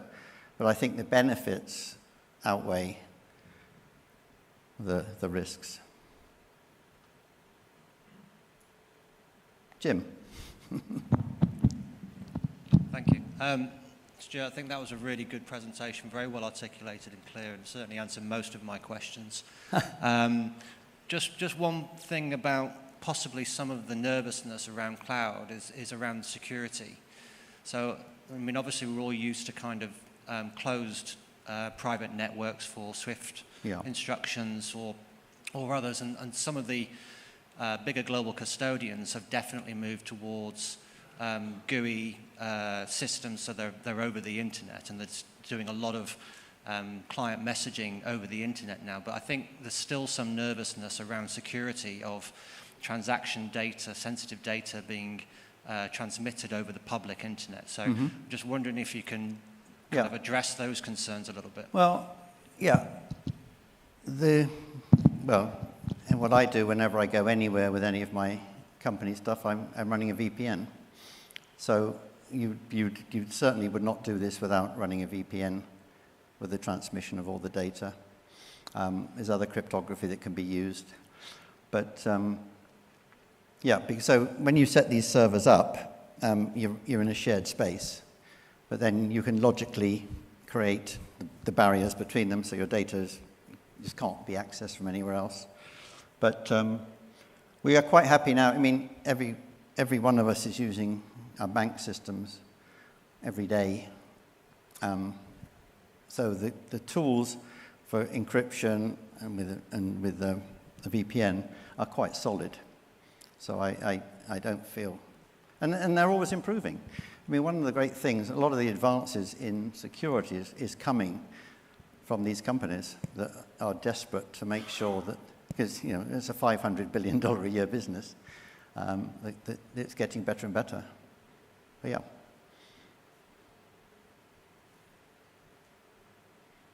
Anyone else? Okay. Thank you very much for listening. Cheers.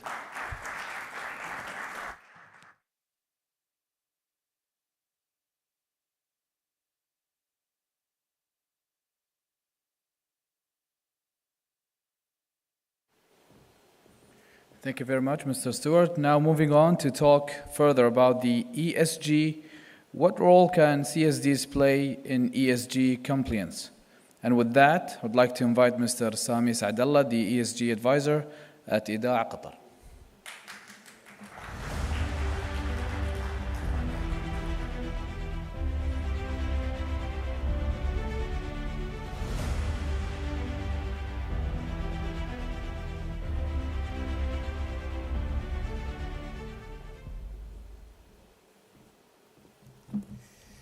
بسم الله الرحمن الرحيم.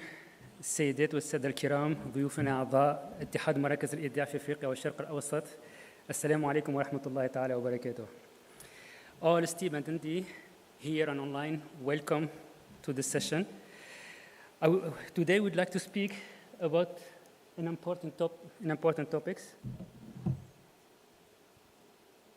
Is it working? Okay, it's fine. Today I would like to speak about an important topic, the role of CSDs in ESG compliance. I think, why speaking about it? Because ESG is medium and long-term risks. And with the current space of the ESG regulation all around the world, we can see there is a risk. Let me share with you some staggering data. For global investors, there is a growing importance of ESG regulation. If you can see, they need to comply with more than 1,000 ESG policy and regulation around the world. This is only for global institutional investors. Whether is it around corporate governance, stewardship, climate, they have to comply with several policies. Most of them came from the government, from this picture from PRI. It's important to have regulation because it's allow us to have unified approach to ESG. But let me share with you another important data. When we see globally all the ESG regulations, it's more than 2,400 regulations. So for a business in our region, Middle East and Africa, if they would like to export to Europe, to US, or to Asia, they need to understand what are the ESG compliance requirements. The space of these ESG regulations, as I said, can be a risk. What are the risks? There is too much data. There is an infinite data they need to collect. There is an infinite data, whether is it quantitative, whether is it qualitative, and it's related to governance, related to environment, related to social. So there is a wide range of data. Managing this data, ensuring the quality is complex. It's complex for business. It's complex also for institutional investors. Managing this data is increasing the cost. So we have to assume that transaction costs gonna be really high for several for either for institutional investors or whether for issuers. And both of them have some resource constraints and capability. So if we go back, given the number of regulations that we have that we need to comply with, there are some risks related to the business. Companies in some part of the world may not be able to do business with Europe or with the US, or with even Asia, where also the ESG regulation is increasing. Access to finance is going to be more complex. Today, there is fund available for sustainability bonds, sustainability loans that need qualitative data, not only when there is issuance, but post-issuance. And here there is a role CSD can play. The second, the increase of regulations can be a risk for global trade. Several companies, I'm not speaking about the larger company who has the capacity to understand the complexity of the ESG compliance, but some medium and small enterprise may find an issue in order to trade to export globally. So if we think about this ESG compliance, it's going to be a barrier. And this barrier may impact one of the principles of the UN SDG. The second principle of the UN SDG, we should not leave no one behind us. So we have to think on solutions that can embark not only the largest company, but the small and medium companies. I know this is the last session, so I'm trying to move fast and to shorten the presentation. How can this challenge be overcome? So CSDs are known to deal with a lot of data. And not only that, we know how to dispatch the data to the end user. It's really important that we may think of the future. How can we help not only the large company, not only the global investors, but how can we help small and medium enterprise? How can we help startups to comply with ESG? We can, CSD have the capacity to build robust ESG data architecture, has the capacity and the knowledge to process the data, to verify and disseminate the data at a global space. So we have the capacity to improve the transparency around ESG reporting. I can speak for different solutions. I have put some of them here in the slides, but I don't want to be technical. But let's focus on one potential solution that CSD can implement. We can create ESG hubs. This is a reality. Some of CSD in Asia are starting to do it. There is a CSD also in Austria are starting to do it. An ESG data hub not only for large company, but for small and medium, so they can understand the importance of ESG compliance from their perspective. There is also some solution that we can implement for global investors. There is, I think, as an CSD, would like to have more global investors in our respective regions.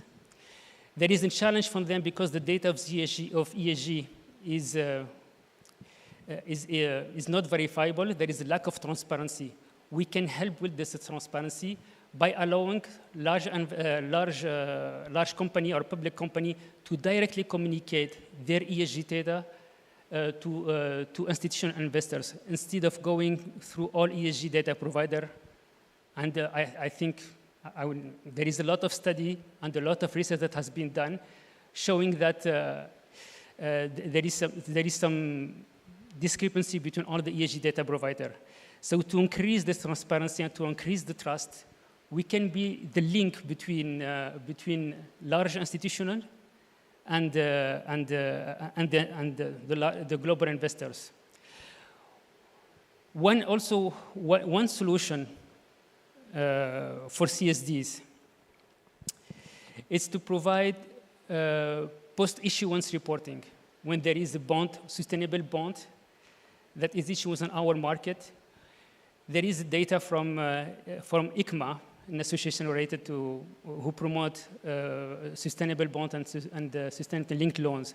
They conduct a study and they found that 77% of the reporting post-issuance, there is only 77% of reporting post-issuance regarding sustainability, which is an important metric for sustainable bonds.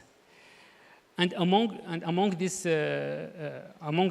post-reporting, there is only less than 60% report on the impact, which is an important information for institutional investors. The lack of this information creates risk for following issuance of sustainable bonds, create a risk for reducing the pipeline of sustainable finance. And this is, the data is only for developed country. If we speak to country in our region, whether in Africa or Middle East, it's less than that. So to improve, and as we have the capacity to connect post-events, we can have also the capacity to create this post-issuance reporting, to remind the issuers about the timeline, to remind them about the importance of reporting ESG information, and to bring this information to the listed to the global investors. You know, we don't have a solution yet. We are thinking how we can play in this space. And from this forum, I would like to invite all the members to share their thought, to share their idea, so we can come up with the solutions when we can reduce the barrier that I speak about regarding the compliance of ESG. So I'm opening the floor to for questions. Now this is the last one. I don't want to be very extensive. So I don't know if there is any question around ESG.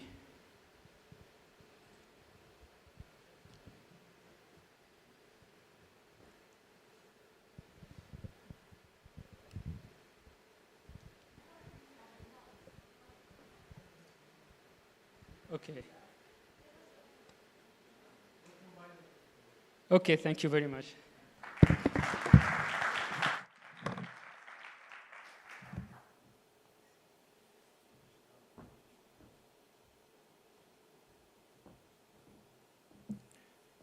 Thank you very much. To be honest, I'm an engineer. ESG in our field stands for electrocardiogram.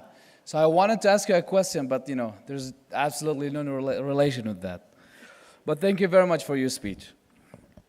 Okay, this is going to be the speech before His Excellency to end the forum. Now it is the time to invite Dr. Ikram Arikan, the CEO and board member of MKK AECSD Chairman, to give his speech about the Turkish CSD and TR MKK. Please join us.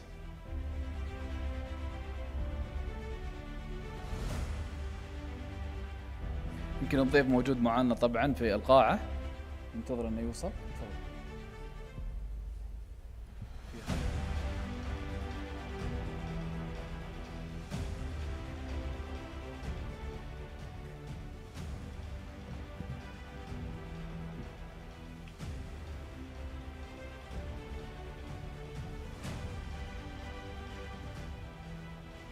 Did he fly back to Turkey? That's okay, we're gonna wait for him.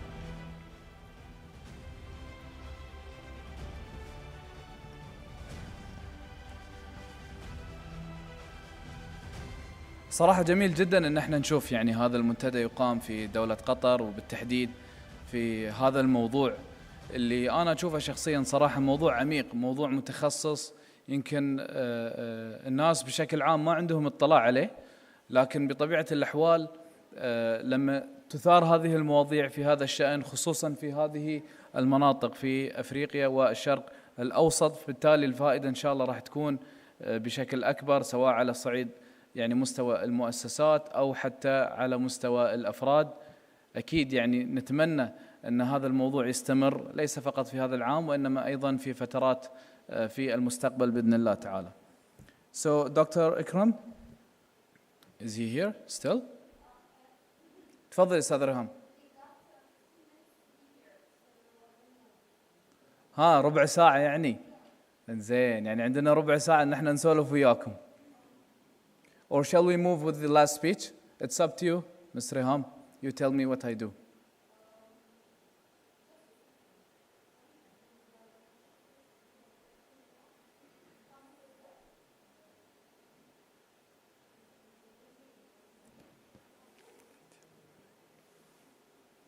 اللي تشوفونه واللي تأمرون عليه أنا حاضر.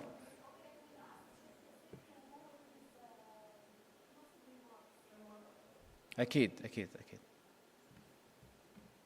إنزين أنا خلوني أسولف لما تجيني العلوم من الجماعة. خلونا نسولف وياكم. من اللي أول مرة يجي الدوحة؟ Who's the first time to be here in Doha? ما شاء الله. سارة صح؟ وبعد raise your hand. The most beautiful thing that you have seen. Don't tell me that you didn't have the chance to roam around. Shall we distribute the mic just to have some opinions? يعني خبروني عن أجمل شيء شفتوه في الدوحة. شوي نكسر الروتين. نطلع شوي من الموضوع.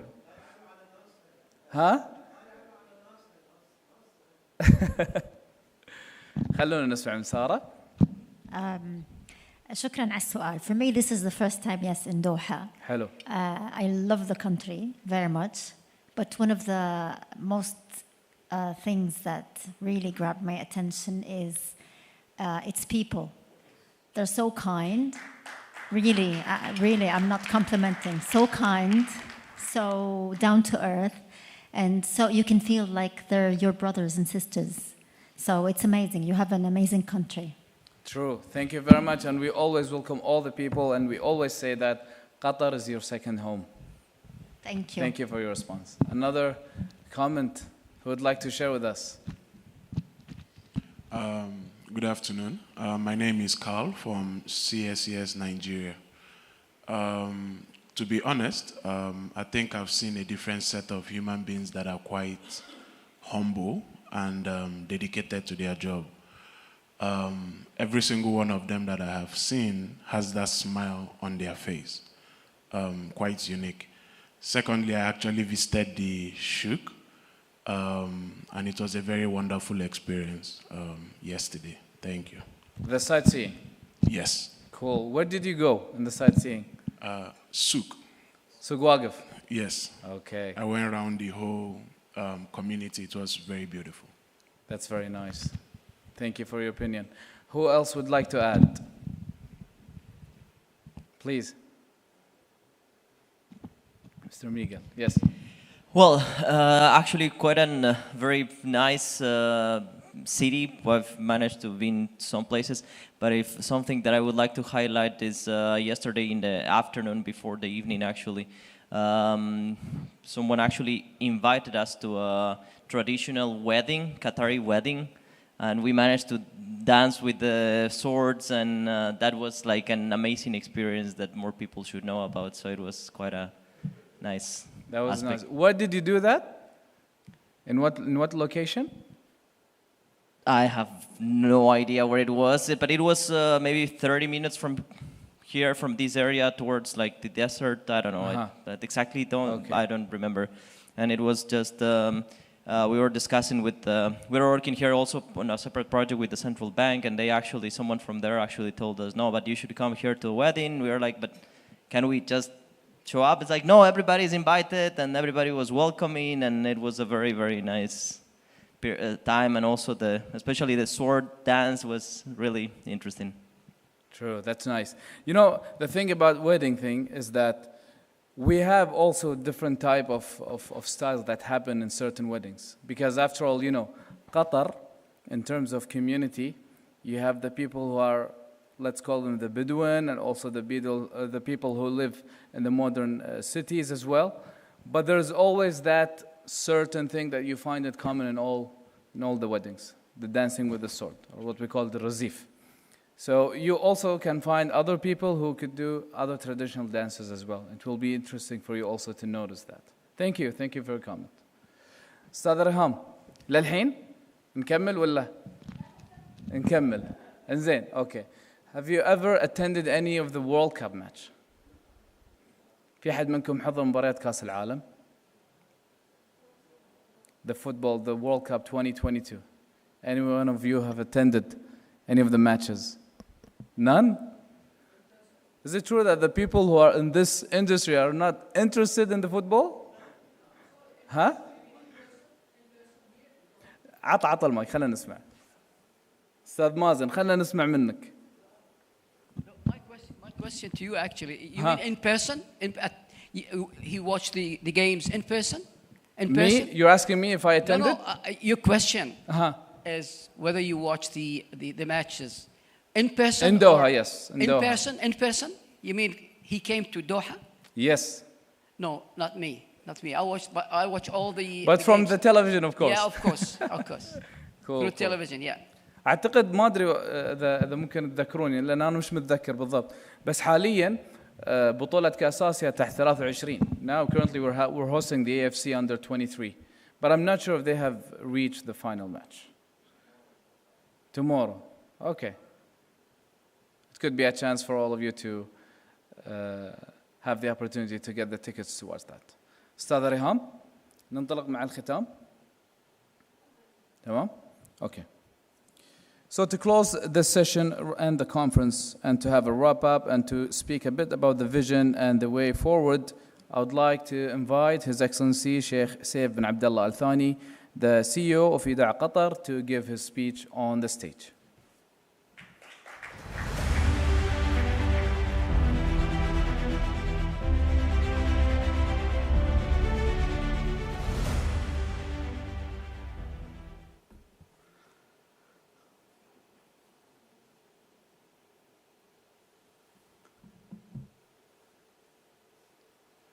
الضيوف والحضور الكرام، السلام عليكم ورحمة الله وبركاته. أول شيء أحب أني أعبر عن امتناني وشكري لكم على حضوركم معنا هذا المؤتمر، مشاركتكم آراءكم وأفكاركم، والنقاش هذا اللي أثرانا بنقاط كثيرة كانت مخرجاتها الأساسية تناقشنا فيها عن الذكاء الاصطناعي وكيف ممكن نستخدمه في الآليات عندنا وتطوير مهامنا، وتناقشنا عن الأمن السيبراني وكيف أهميته لنا وعن الاستدامة. في هالنقطة ودي أني أتمنى أن الأعضاء في الاتحاد أن يتبنون مبادرة النت زيرو كاربون لأن من دورنا كقادة في هالقطاع أن نشارك في حماية والحفاظ على البيئة. في شيء أنا وايد يعني خلينا نقول لفت انتباهي في هالمؤتمر بالذات، كان يعني من أول النقاط اللي احنا تكلمنا فيها في المؤتمر هذه وذكر فيها أخوي بندر إنه كان كل اللي أنت تكلمتوا فيه هو نفس اللي احنا قاعد نشتغل فيه. فهاي يدل على أن أول شيء في منافسة جميلة بين الأعضاء هنا، وفي تعاون كبير بينهم وبين بعض، وفي تطور واضح في الفترة الأخيرة، فكل واحد قاعد يحاول يطور ويحاول يحسن من أدائه، وهذا شيء يسعدني وإني أشوفه بيننا. لكن مرات أستغرب لأن يعني قصة وين الأردن كيف كانت بدايتها، كان من الأشياء العجيبة اللي أنا شفتها بصراحة. أقول لهم بس كان اللي باقي بدل كلمة الأردن بكلمة الدوحة، وهاي نفس القصة بس تغيروا اللعيبة. فمشاركة جميلة وأشكركم عليها. وكانت هاي الروح اللي أنا أتمنى أن احنا نشوفها ونستمر بها في السنين في الفترة الجاية بعد ما تنتهي، بعد ما نخلص من هذا المنتدى نشوفها بعد نستمر معانا، ونشوف هاي روح التعاون اللي شفناها اليوم وشفناها أمس أنها تستمر معنا بعد المنتدى، وإن شاء الله نتلاقى معاكم في المنتديات القادمة وأتمنى أني أكون وأشكركم مرة ثانية على حضوركم معنا وعلى الضيوف الكرام، وأتمنى أن يكون أتمنى أن نتشرفونا مرة ثانية إن شاء الله في السنين القادمة، وفي شهر 11 إن شاء الله بيكون عندنا مؤتمر ثاني، نتمنى أن تكونون شركائنا فيه، ونستضيفكم مرة ثانية في دوحة الجميع. السلام عليكم ورحمة الله وبركاته. شكرا سعادة الشيخ. نستسمحك الشيخ أن تبقى معنا على المسرح، وندعو الجميع للانضمام إلى سعادة الشيخ من أجل الصورة الجماعية. Let's join Sheikh Saif bin Abdullah to have a group photo together.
Thank you very much. شكرا جزيلا لكم.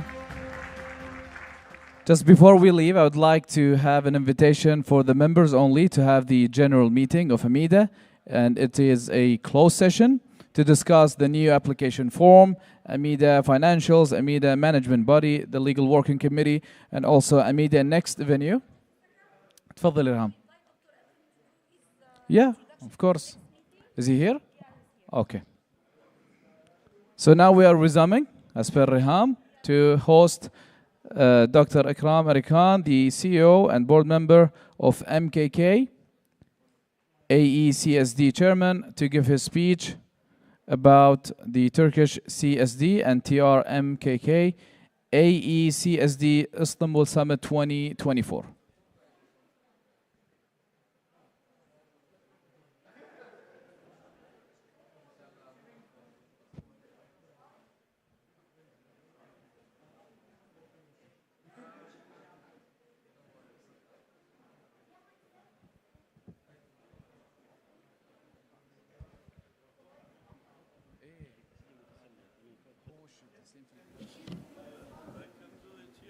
It's better. Can I take? Is it good? Okay. Here is the clicker. Yes, this is the. Ah, okay.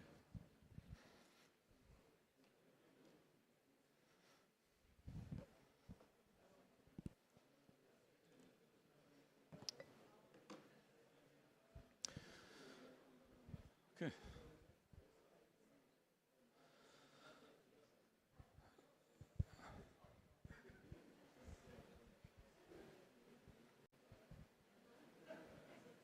Start.